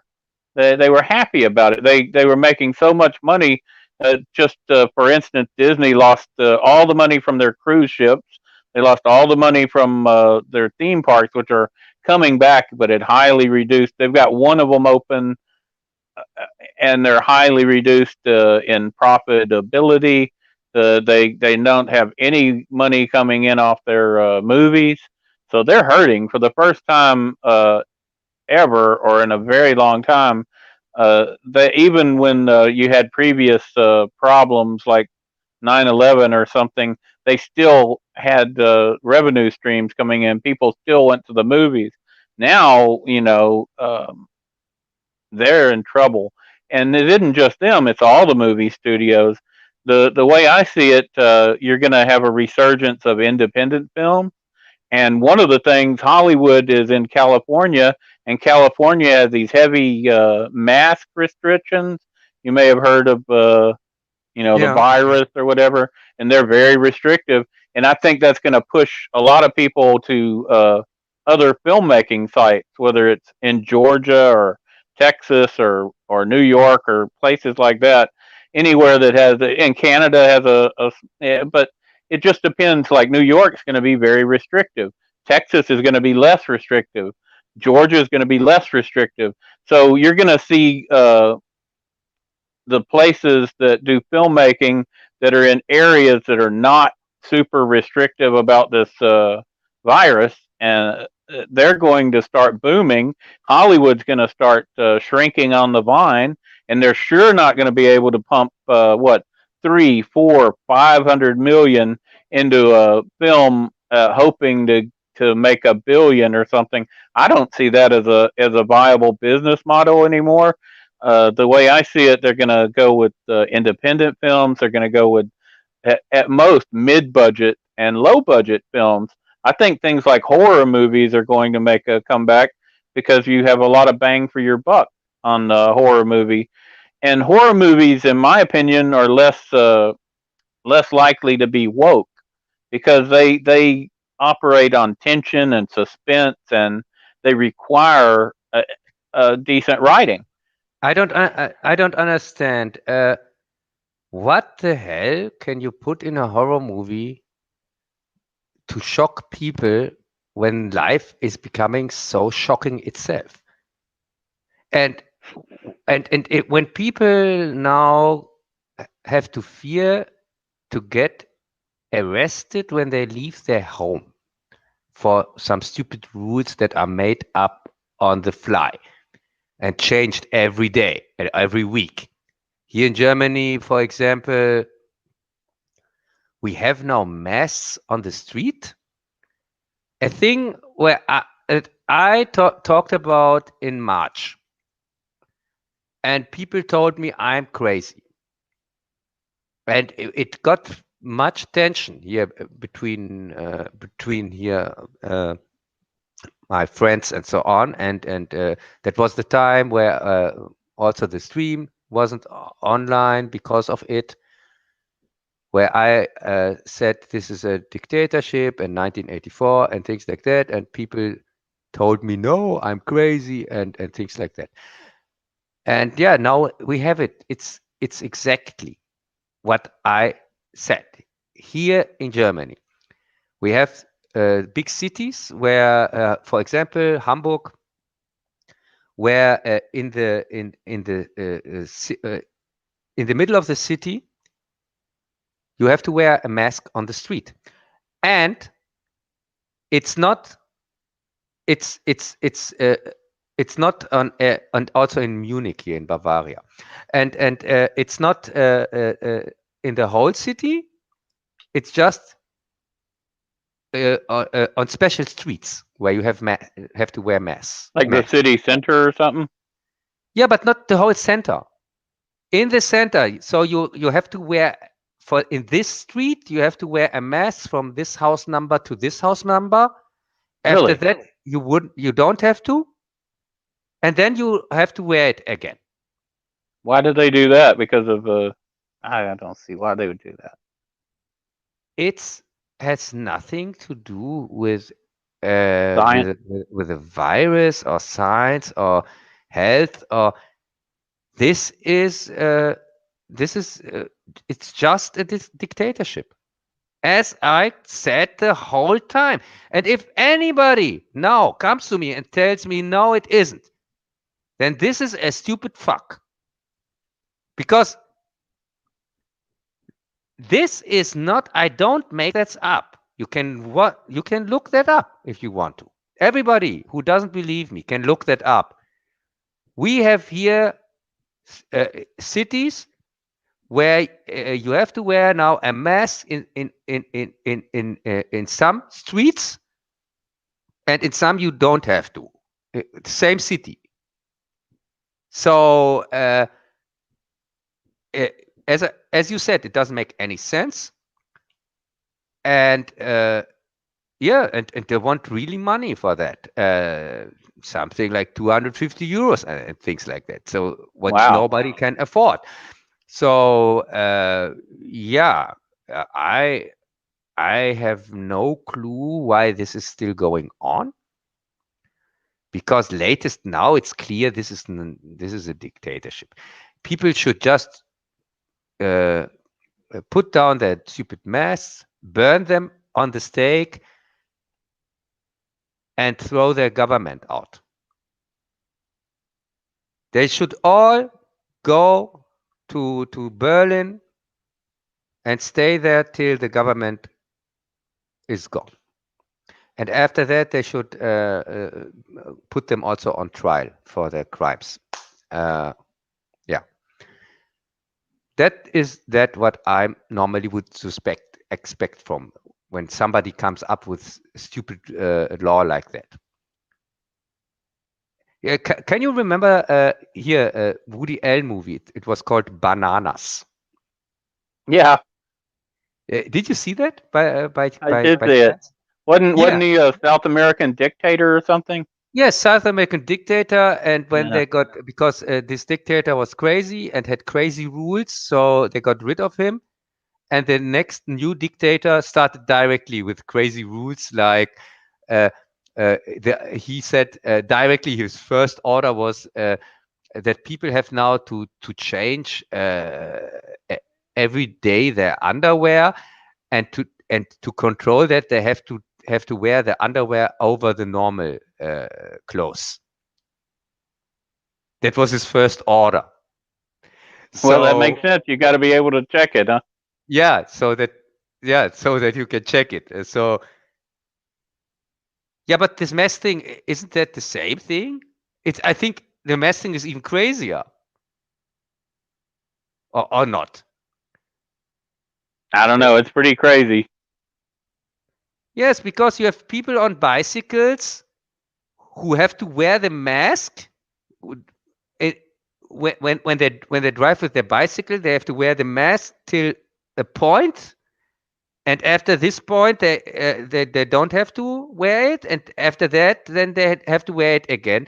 So it's completely impractical. Even you can't how. So you are going to break the law just by walking down the street or riding your So they have bike? to stop. They have to stop pedaling and put on a mask if they don't have it on. If they get to a certain point. Yes, And yes. if you're driving in a car where you're totally self-sealed, you have I to have wear a mask in that area. I have no clue. I have no clue because, as I said, this law is since Monday, I think. Oh God, they just keep changing them on you, don't they? How's your village? Or y'all have similar laws? I have no clue. I don't leave my house normally, uh, and it has nothing to do with this stupid Corona shit. I normally don't leave the house. Also Yeah, before that, right, right. I know how that is. yeah, yeah. Nowadays, I leave it just one day a month, just to get my money. Go to the bank and get my money, and yeah, that's the only reason I leave the house normally. Because I don't go shopping, as people know. I have here many cans and things like that, which I could get here from Holland, and also before the lockdown, I bought many things that don't get that you can that stay, or what you call it. That are well preserved. Yeah, well preserved. And also I've got a flour or powder, or what you call it here, where you make bread with Flour. uh, flour. Yeah, I got that also, and going to start. Do they have like food deliveries in your area? I can't afford that. Like Yeah, Amazon or something, or they charge too much for that? yeah, I can't afford that anyway. Uh, Yeah, that's how it is here. They have those, but I can't afford to pay that delivery fee. yes, and as I said, I'm kind of prepared for at least half a year or something like that. Wow, well, Uh, that'll probably get you past it. I think once we get past the election in America, things will change. Suddenly, it'll just evaporate. I hope so, but it doesn't look that way. No, it wouldn't look that way right up until it happens. Yeah, But it maybe it's totally unrelated. Y'all are in a totally different country, so But I don't know. I don't know, yeah, man. and don't forget, we are the country that is kind of responsible for all this crap, because our Dr. I knew Drosten, y'all were behind it. What did y'all do? no, our Dr. Drosten, he's not even a doctor. It is has now turned out that his title is kind of fake. Honorary?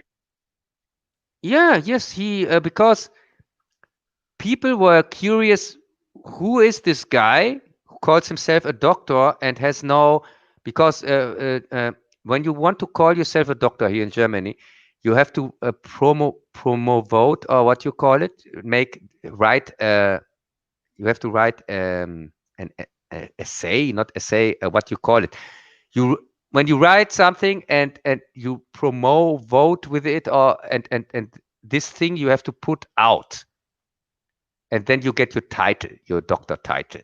A dissertation or something? Dissertation, yes, his dissertation uh, was kind of uh, they couldn't find it the last months. So first they said it is it is constantly, somebody constantly borrowed it, and that's the reason why it's not there. But now it turns out it was never there in the first time. But what they now discovered is a dissertation from 2020. So from this year, so the guy that brought us also the swine flu back then, where they discovered that he's a fraud, but since nothing so big happened, like now, it kind of, and also I was wondering why he never got prosecuted for it, but yeah, the same guy, because now with the Corona crap and things like that, they looked really into this guy, and as I said, they now found out that he's not. For me, he's not a doctor, because when here the dissertation turns up in 2020 now, and he calls himself doctor since 20 years or something like that. So he is something very fishy, or don't you think so? Yeah, that's highly suspicious. Yes, highly suspicious. So yeah, and this is a guy who had he invented this. He didn't invent the PCR test, but he used the PCR test that people that they which people are tested with to discover corona. And he's the guy who he was the first one who used this PCR test for this crap. It's his PCR test that is kind of used everywhere. And yeah, so that's the reason why Germany's kind of has a responsibility here. And yeah, and I hope to see this guy in court soon. And Yeah, well, hopefully so. yeah, and Probably a lot of people need to be held accountable. yeah, some lawyers here from the US are suing him in this moment, by the way. Well, I'm glad to hear where lawyers are doing something positive. Yes, yes, I'm really curious how this turns out, and oh, this poor guy, he will need protection the rest of his life. I can tell you that, because there are so many people who want to thank him personally. Right. With hugs and flowers, of course. Of course. Yes, yes. And he kind of got that. Oh, by the way, he got here 2 weeks ago, he got the Iron Cross here in Germany. Wow. Or not the Iron Cross, we call it Bundesverdienstkreuz. Think it's the Iron Cross for civilians or something like that. Wow. I need one Yeah. of those. Yes, it's the highest. Yes, and you are a YouTuber and you have a big chance to get one of those, because the other one that got the Iron here, the Bundesverdienstkreuz, is a YouTuber. She's called Mai Ling or something like that, and she works for the government and pretends to be a hip young YouTuber, influencer, whatsoever, has millions of subs. Wow. Yeah, yeah, and calls. She made a video about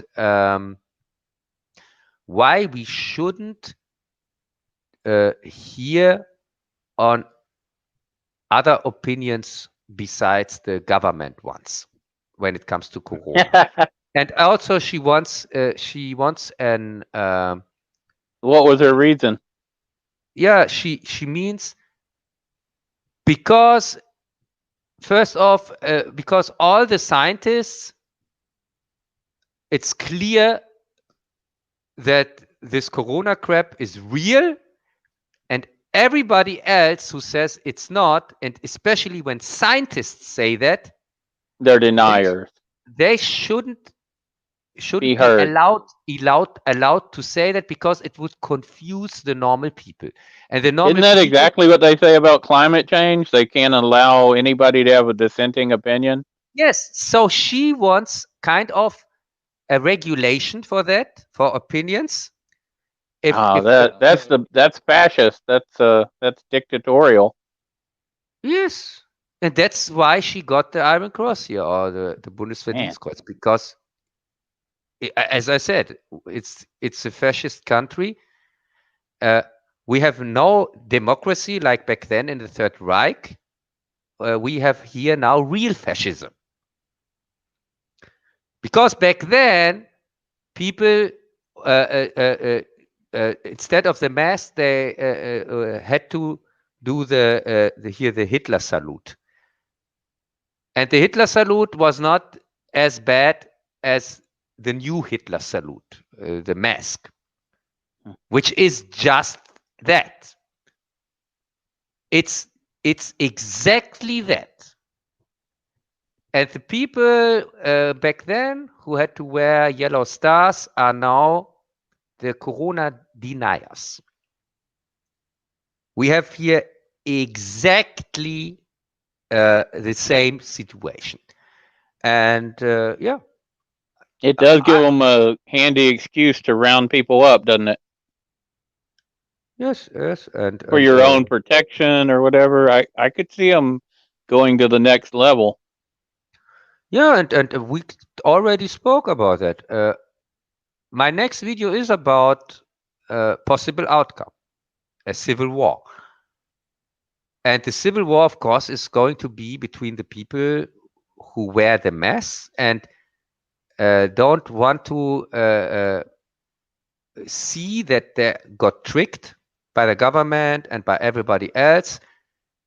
And that's the reason why they are defending the masks, even if their children are dying on it. We have here now 3 dead children in Germany, official 3. And of course, the dark number is much higher, but yeah. And so, and the people who deny the masks are not going to You're go saying with the mask. if they're admitting the three, there's many more, huh? Yes, there are many more. I'm pretty sure. And these are just the dead ones, not the ill ones. Because this mask crap makes children here ill also. It's not just that they all die from it or something like that. No. Well, doesn't that mean your side? Doesn't that mean the non-masked side will have a better chance in the Civil War because the masked people are going to be dropping over like flies? Yes, they are. It's crazy. They have found out that also with these stupid Corona tests or whatsoever, they have found out that when they tested people who were constantly wearing a mask, from the positive people, from the so-called positive people with the stupid test, 90% of them, or even more than 90%, were people who were constantly wearing a mask. And people who refused the mask the whole time, there were just 3% who had a positive PCR test, which doesn't mean you are infected or something like that. But what does it mean? Nothing. Because the inventor wasn't really a doctor, right? No, the inventor, he spoke out against that this test is used to track diseases, because he's not made for that. He even spoke out against that even before this Corona crap. But he died last year. So, but did he die of Corona? No, he couldn't. A year before it came out. Look on his death certificate, Corona. He couldn't die on Corona because till then not every death was declared corona like nowadays. Nowadays, everybody is dying on corona. And when he died on something else, on which people normally die on. But the thing is, there's so many things that don't match, and I don't have to be a what you call it here, tinfoil head or whatever. I'm not making anything up here. This is official news out there. It's not news from alternative sites. So if people are interested in what is going on, it's not hidden. You don't have to search for it so hard even. It's there. So now, when you now have the argument why you should put a mask on your child and risk that it dies because of the mask, I think there is no argument for that anymore. So I'm counting on the parents that they kind of start to revolt that their children get killed by the mess. That's what I'm Erica hoping for. is asking for a link in the chat. Oh, Erika. No, Erika. This is I think Erika is from the German side, and here this stream doesn't work that way. It's here people who come on this stream. It's beforehand spoken who comes here, and we talk here mainly about movies, even if we sometimes talk about something different. So if you wonder that there is no link out there, If you put a comment in the chat, we'll discuss it. huh? What? Oh yeah, you mean Erika? Yeah. Der Kango, was geht? Ja, Erika, I can tell it to her in German. Maybe she gets Yeah, that. go ahead. Ja, hier auf dem englischen Seite gibt es keine Links im Chat. Die Leute, die hier sind, das ist vorab gesprochen und alles, weil wir hier meistens über Filme reden und so. Und das ist hier nicht, ist hier alles ein bisschen geordneter. Ja, nicht, dass du dich wunderst. Wir reden hier meistens über Filme und wir erwarten hier gleich auch noch einen Gast. Hier Tom von Midnight's Edge wollte eigentlich noch vorbeischauen. Und Kollege hat heute übrigens Geburtstag, Jess. Yeah, by the way, Greg, Yes. let's say happy birthday to Jess. Yes, happy birthday, Jez, wherever you are. Yeah, happy birthday. And yeah, of course, he has an open invitation anyway, if he wants to come in. Are you going to be singing happy birthday for Jez today? No, we don't do that in Germany. Also, I already put in.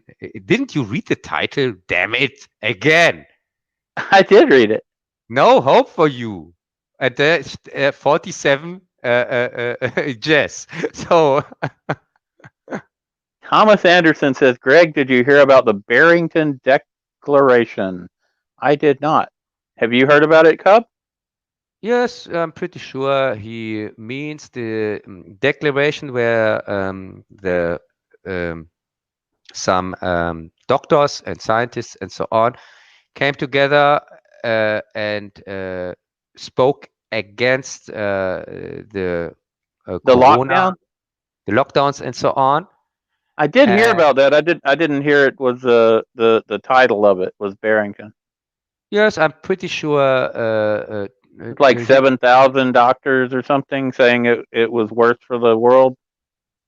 I think they already have 20,000 or even more, 200,000, something like that. But not all doctors, but from these 200,000 who signed it, there is a huge chunk doctors and things like that, and scientists and so on. I think 2,000 or something like that, and yeah, and also well-known ones, and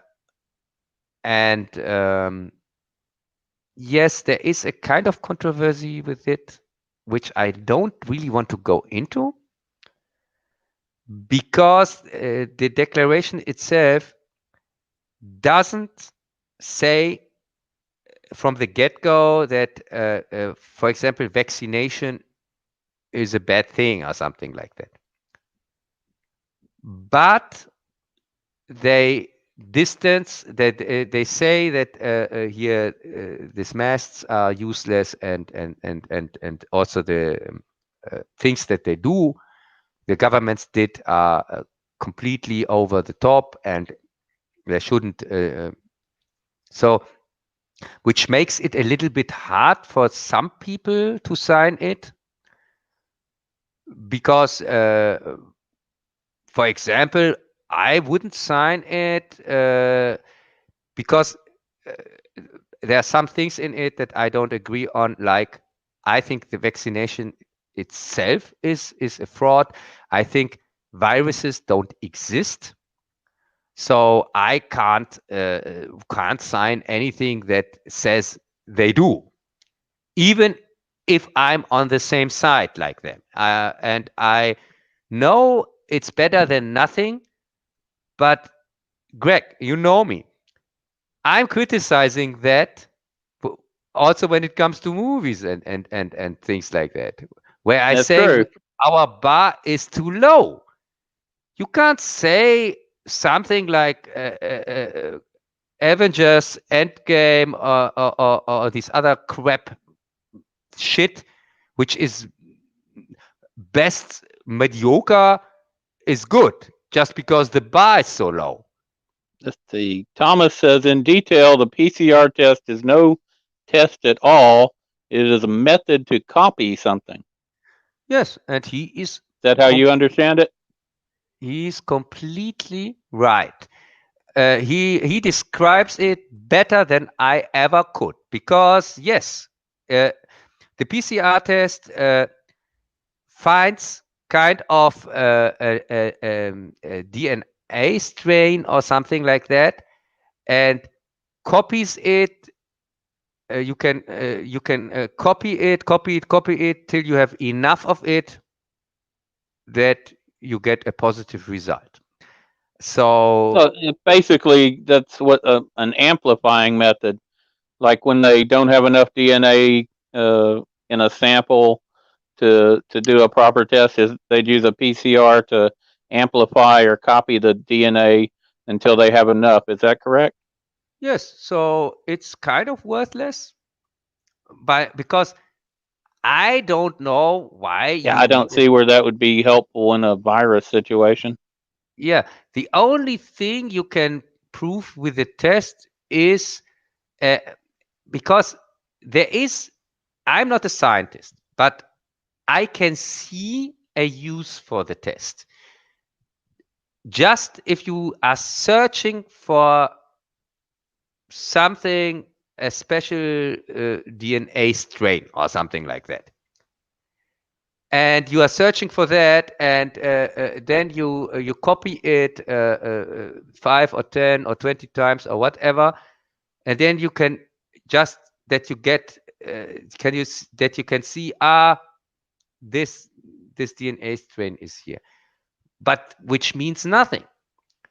It just means this particular DNA strain is there. And the problem with the test is, as also as I said, we don't know exactly how many times they copy it that you get a positive result for corona, because they don't test on corona. They just test on a DNA strain part, which seems like it's anywhere. It's in everybody. It's already in everybody. You can find it in everybody. This DNA strain part that they're searching for. They just have to copy it enough times that you get a positive result. That's all. So Well, that yeah, sounds crazy. yeah, but it is like it is. But and that's also the problem what I have with the virus, because the virus is still not isolated, and it's not that. It's not just that virus. No virus is isolated. The virus thing is a theory, like and that's also a thing I said back then, half a year ago, when I made the joke. What did viruses and black holes have in common? Both nobody has ever seen. They are both theories. They are not science. And if everybody who says they are science is a stupid fuck. And I'm not even a scientist. Even I know that. But it's this is this is I think a discussion for another time. Because as I said, I'm not a scientist myself, but even I know these are theories. And by the way, that's the reason why you don't get so many different pictures from supposed viruses. You get green ones and blue ones and yellow ones and every color you want to. But the only real pictures, supposedly real pictures of a virus, are black and white. They aren't able to make colored pictures, even the real, supposedly real ones that you can see. And I don't believe even that these are viruses just because they say they are, because you don't see shit. You just see kind of cells or something like that, and they just say, "Oh yeah, this is a virus." I say, "Yeah, okay, if you say so." And this is not a three-dimensional, colorful picture and a floating head with pins in it. And I can tell you why this virus pictures look like that, because they still have those pictures from back then when people didn't know how HIV viruses look like, because back then they had the same problem. That's why we get now the same pictures from 40 years ago or 35 years ago. But people don't seem, because of the short attention span, they don't see, they don't get that. This, which is, can you remember? I don't know. No, Greg, you are not old enough for this HIV fraud back then. But we had back then also this situation where they had to present people something that they haven't seen themselves ever, come up with something, and so they came up with these pictures. And many of us who are older here, who know the time from the 80s when they came up with the HIV fake, they know these pictures. We have seen them already, or pictures that look like them. And they have also the same the same things they say about this virus. They say it. Huh? And Dr. Lang, ja, hier Thomas Andersen. Das Problem ist, ich bin da gar nicht so drin. Da bist du viel mehr drin, so wie es aussieht. Hier, I told here Thomas that he knows much more about this stuff than me, and so I just believe what he's saying. Yeah, I'm just so busy with my reviews. I would go more into that, but there is so much stuff out there, and I'm not a scientist, so yeah. But a few things I'm pretty sure I know. And as I said, this whole virus thing is a big fraud, and yeah, and that's why I wouldn't sign this Barrington Declaration. I myself wouldn't sign it, but I understand when people do, and I'm completely for most of the things they say in it. But as I said, it's a special case in my case, because exactly that happened what I thought would happen. We have here somebody like Dr. Bhakti, who was one of the first ones who spoke out against this fraud. And he also now has to make advertising for this Barrington Declaration, even if he said he doesn't agree on every point in it. But because he also says, okay, but at least here some people try to make a change. So he signed it. And the first video I saw after that was from some guy who directly went against him because he signed it. That's typical. Yeah, it's a very complicated situation, and yeah. So, but this discussion is not. This is really not the real. It's not the right place to make this discussion, because we wanted to a little bit talk about movies and so on. So I'm all for that discussion, but it's not fair from me to make now this discussion, because people are expecting here a little bit entertainment, and also I don't want to bore Jess on his birthday with that.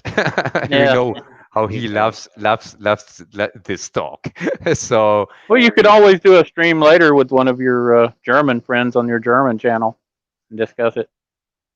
yeah, probably I could do that, because sounds like they would like that.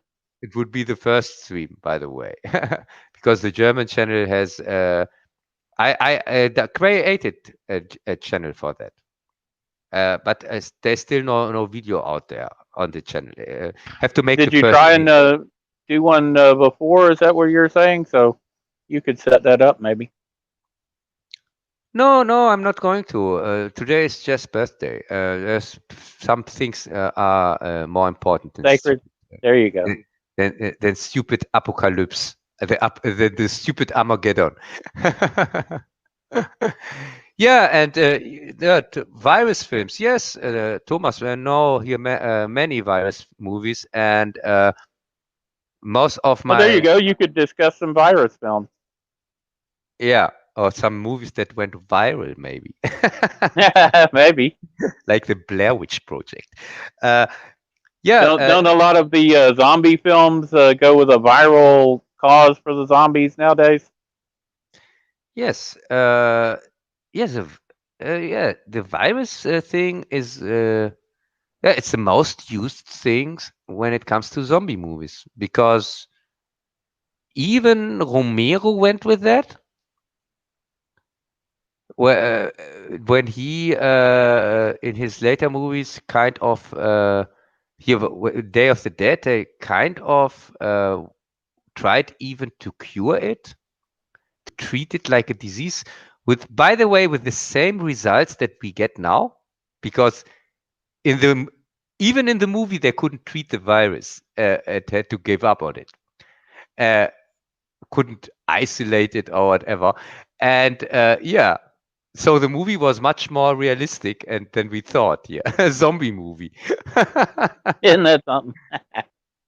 Yeah, and yeah, and also talking about viruses, the coronavirus itself, it's the one that they use in the stand. Ja, auf Deutsch, das letzte Gefecht, ja.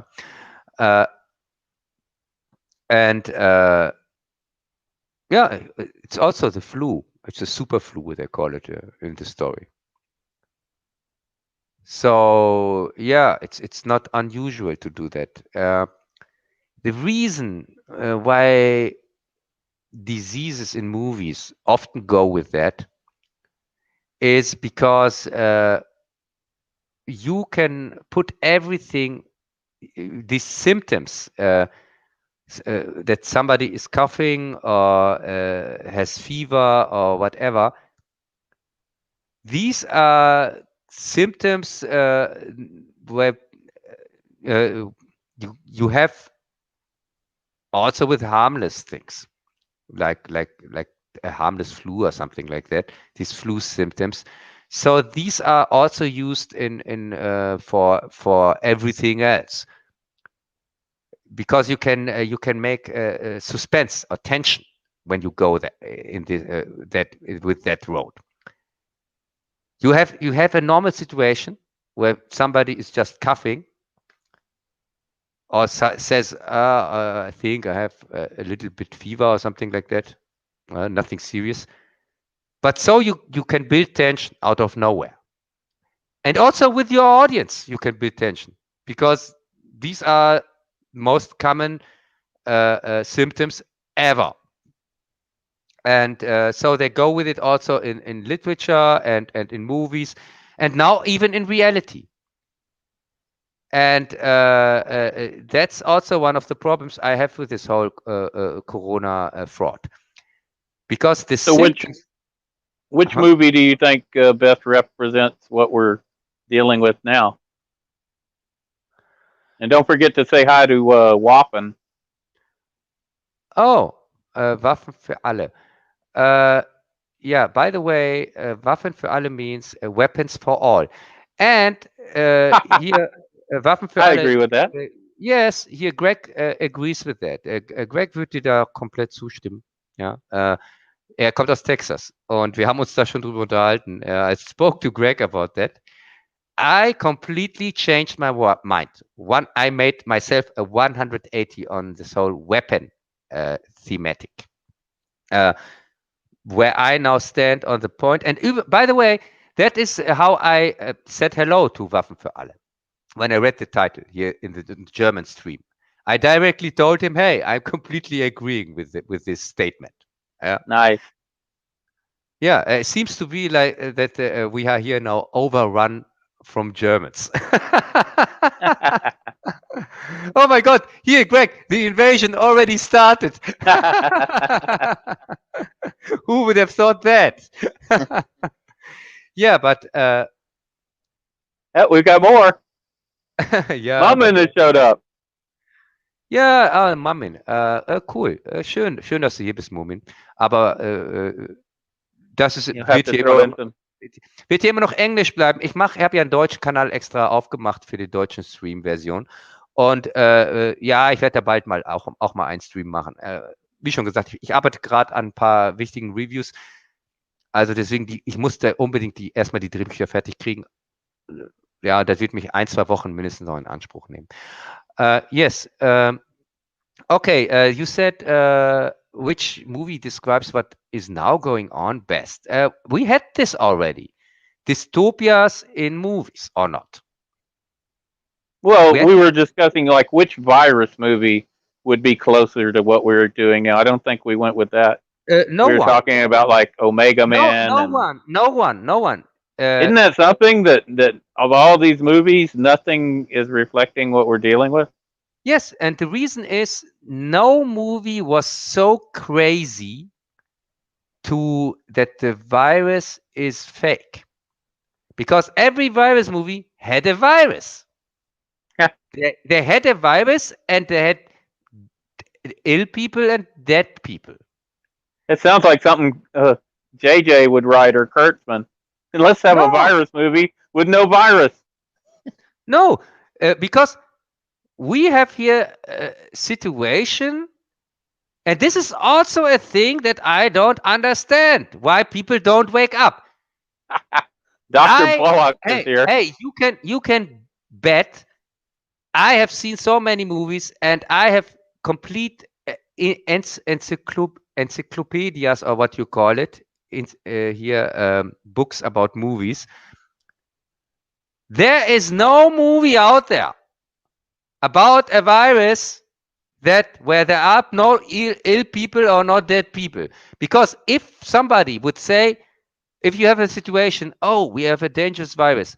How many people did it kill? Nobody. How many people are ill? Nobody. Just the people who are ill from other diseases. Yeah. Let's see. Bowman says probably in 12 monkeys was no deadly virus. Cub. No, in 12 monkeys there was a deadly virus, but it it wasn't deadly anymore after it killed the people and whatsoever. And then Bruce Willis is sent out there to see if what is going on. It lost its deadliness or whatever. But at first, it was a deadly virus in 12 monkeys. So even this one is, and even the next one, which I would compare, describes our situation best, is here V like for Vendetta. There's also a virus, and it is a real virus. Even in this one, it's a real virus, but it's the parallels are that it is also used from the government, and the government controls it, by the way. So you would say V for Vendetta is closer to what we got now than a virus movie. V for Vendetta is exactly what is now going on, because V for Vendetta is not just what is going on now. I predict that V for Vendetta is going to describe what is going on in the next months, because it describes a civil war. And that is the thing I think is going to be the next what is happening. I don't see anything preventing us from that. And I'm, by the way, the last guy on this planet who wants that. I would prefer that it doesn't come so far. But as I said, I'm not the creator of this fraud. That is Drosten. And so everybody who wants to thank him, you know who he is, and also these other guys who are responsible for this fraud here, like Merkel and Spahn and Söder and these criminals. Yeah, so they have created that. Yeah, you can thank them for the civil war that is coming. So yeah. Until 1 minute, Edge boys jump in. Then he begins to. I can read that. Magic, you know that. And who the hell gave Magic a wrench? Greg. It wasn't me. I don't have giving wrench powers. I'm really suspicious. Yeah, but I know Magic. A lot of wrenches. I'm pretty sure Magic. He bought it on the black market. Probably. Yeah, like the subs and here like the views on the videos where we work together on. The suspicious 5,000 view videos and so on. Wow, that's a lot. Yeah. Somebody's probably buying bots. Yeah, and suspiciously only the ones where he was part of them. So, but well, he's really popular. Yeah. And besides that, they have nothing in common. So, yeah, sure.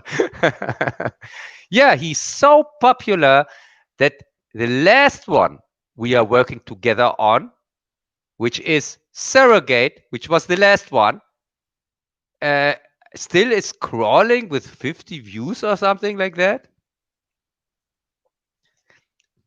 And well, there you go. Yeah. Yeah. Sounds like one of my videos. Yeah, and oh, maybe Magic is here to bring me back the Enigma that they have stolen from us. Maybe. Yeah, because the Brits stole it, and we want it back, as I said in my video. He's probably here for Jez's birthday. Yes, and if I hope this Jezza, isn't Jez's birthday party. hey, if Jezza wants to come in, I should send him an invitation or not? There you go. Yeah, yeah, Definitely. yeah.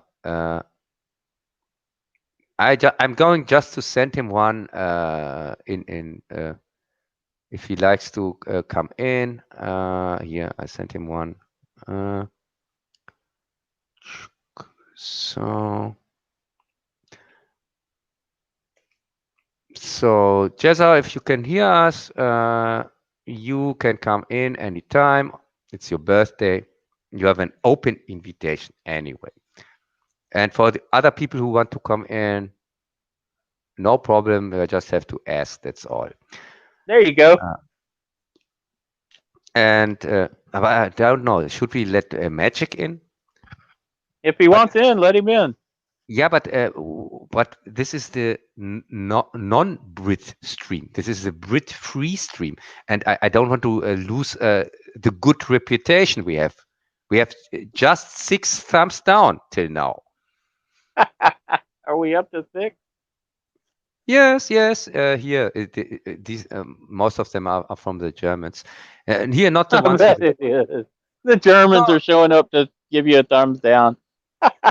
no, not the ones with the wrenches. I The didn't ones think it was them, but no, no, it's no, still funny.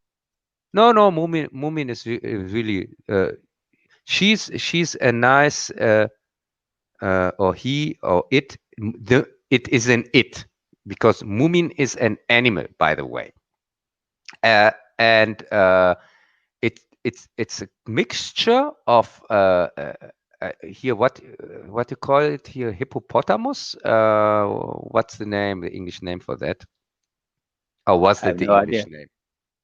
Here, this Hippopotamus is the English name. is the English name.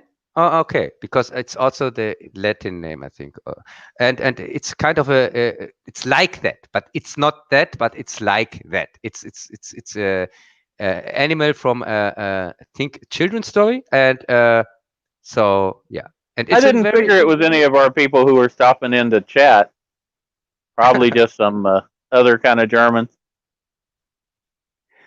uh, the only enigma here is why anyone is listening to Cup's crap.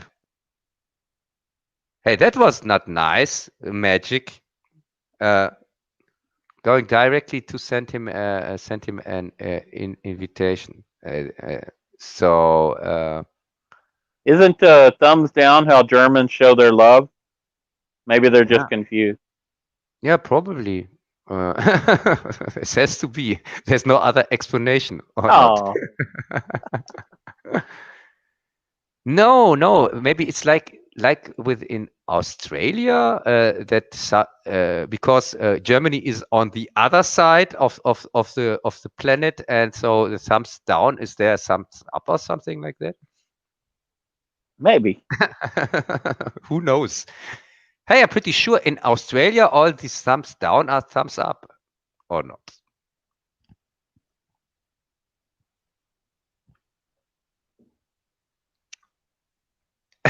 What's the land down under? Yeah, sure. Yeah, so yeah, but Greg, Omega Greg, what do you think? Which movie fits best here? What is happening now? Oh, wow. Hey, or should I say a Doc here from Star Trek? We call him Pille, by the way. What is it called in English? Yeah, what's the English name for Pille from from the Doctor from Star Trek? Which doctor? Here, the one you used the picture for the thumbnail. Oh, Dr. McCoy? Yeah, McCoy. Bones. Yeah. This is it. Bones. Oh my God, I was so confused. Because in Germany, Bones is called Pille, which means pill. No, because he So dispenses pills. yeah, something like that. And so I was kind of confused that he's called Bones in the original when I first time heard that. Yeah, but One of the old names for a doctor was a Sawbones, so I think it came from that. yeah. So But to shorten but it, they would call them Bones. yeah, no. Since Jar Jar Trek, we know he's called Bones because his ex-wife stripped him to the bones or something like that. Wasn't that? Right. Yeah, Oh I was my just thinking about that. God. Oh my God. I can't stand.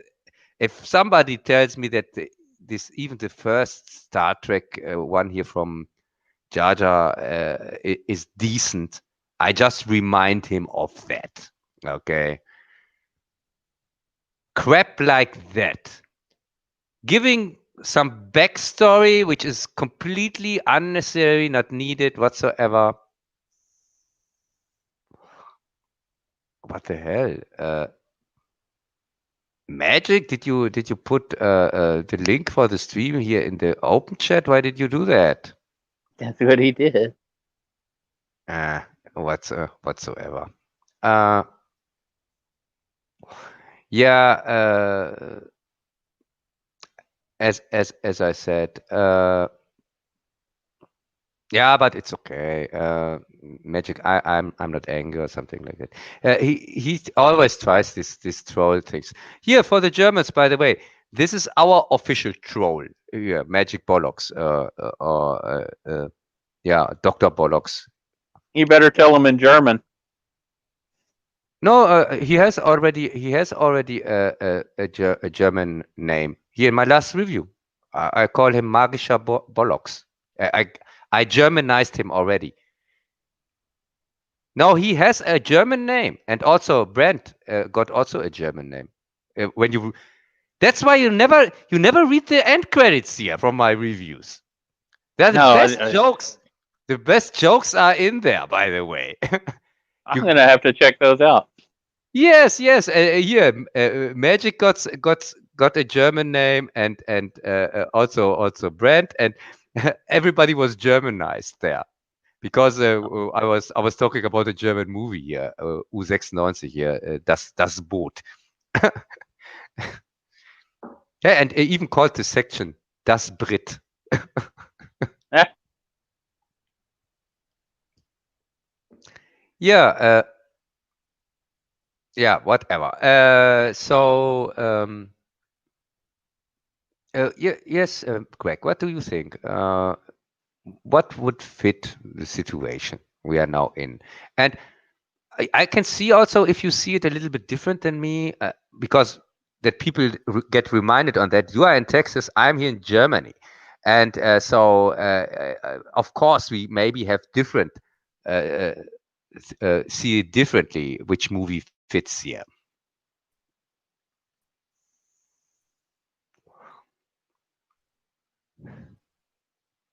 Greg?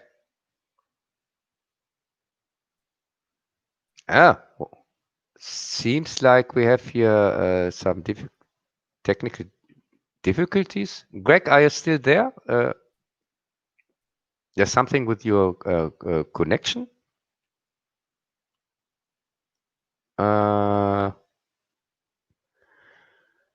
Yeah, it looks like that. Seems like we have here some technical difficulties. I can't hear Greg anymore. I also don't see his thumb here blinking or something like that. So yeah, that's a little bit odd. Yeah, and don't we've got forget the. to. Are you back, Greg? I'm not. Your sound is still off. Uh, Something with your connection? Oh my God! What happened? We lost Greg. Yeah, I hope he comes back soon. Yeah, so don't forget to downvote and unsub everyone. Yeah. Yeah, as I said here, Magic is our official troll here. Uh, so uh, he tries, but it seems like when he got a real chance for a real troll job, then he kind of what do you call it? Cowers out or something like that. Yeah, because he got from me a real chance for a very cool troll job, but no, he didn't want to. Here, when I had the idea with the conversation between Merkel and Hitler in hell, and yeah, still don't forget that. Tell us about how much you love my people cup. Hey, which people do you mean? You mean the Brits or what? Magic. Yeah, sure. Uh, hey, Magic, no problem. You can tell the people yourself about your people. Uh, I already sent you an invitation, so hey, I have no clue what you're talking about.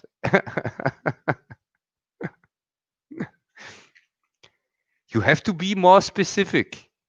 Sorry. So tell us, which are you people? You mean the Brits or what?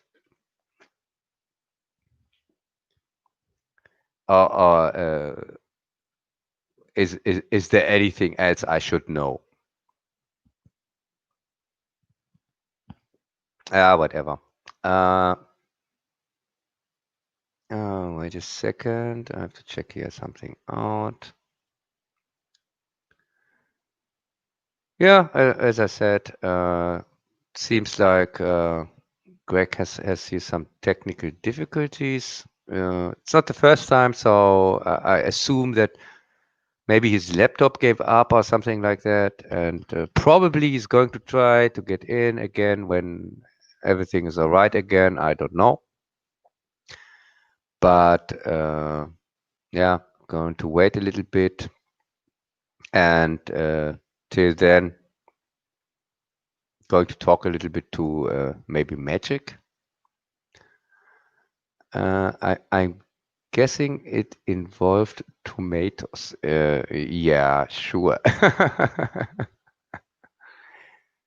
Either that or tell us about what you had for dinner. What I had for dinner. Uh,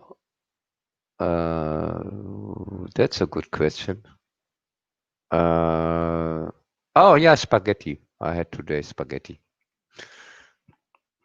So yeah, yeah. I had this today. I had the time to make dinner.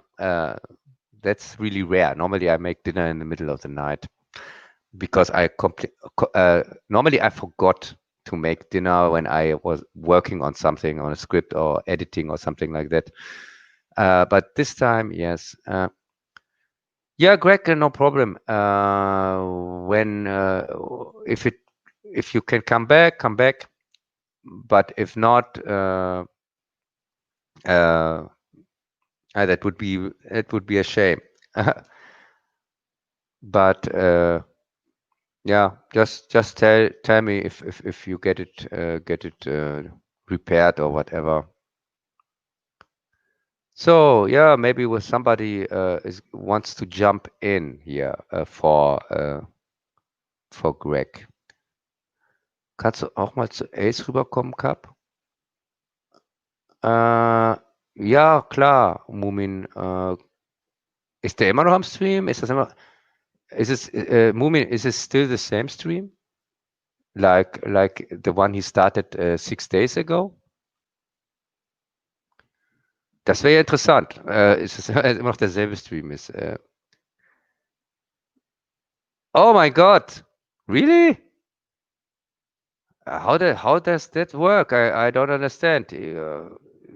Yeah, here for the people who don't get what we are talking about, I was on a stream a few days ago, and the stream was already on for 2 days or something like that, 2.5 days, and he is still on. It's still the same stream is still on, and yeah, that was interesting. And yeah, I have to see Mumin if because the thing is, I was clashing there with somebody, and I got really angry, and also I said some nasty things because I was completely drunk. And uh, normally I'm not like that. And yeah, and also I don't go on other streams to clash with the people.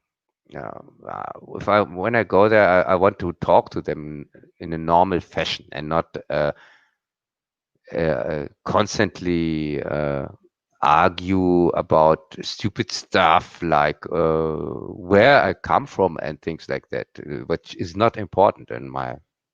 Uh, I think that shouldn't be the most important thing, and this is it. That's what it was about. Ja, Greg, wenn es schaffst hier noch, when you can get in here again, that would be cool. Besides that, maybe I close the stream just down and because it doesn't make sense if I talking here to myself the whole time. So yeah, going to wait another 5 minutes, and if I'm still alone here, I'm going to shut it down. So yeah, no problem, Greg. It's ja. Ja, danke, Mumin, dass du den Link hier reinmachst. Ja. Wie schon gesagt, ich weiß ich nicht, ob ich heute noch auf einen anderen Stream gehe. Dafür bin ich wahrscheinlich erstens zu nüchtern und zweitens, ja, wie schon gesagt, ich habe auch noch sehr viel zu tun und so. Und ein Kollege hat Geburtstag heute. Ich weiß ja nicht, was der noch gleich macht. Eigentlich sollte der hier auch aufkreuzen, aber irgendwie scheint er wohl keinen Bock zu haben. Also werde ich das Ding hier gleich einfach beenden, denke ich mal. So, I would say I'm finishing here. Thanks for showing up. Und hier an die deutsche Seite, danke fürs Vorbeischauen. War wirklich nett. Und yeah, yes, as I said, I'm thanks for watching. And happy birthday, Jess, again. Bye.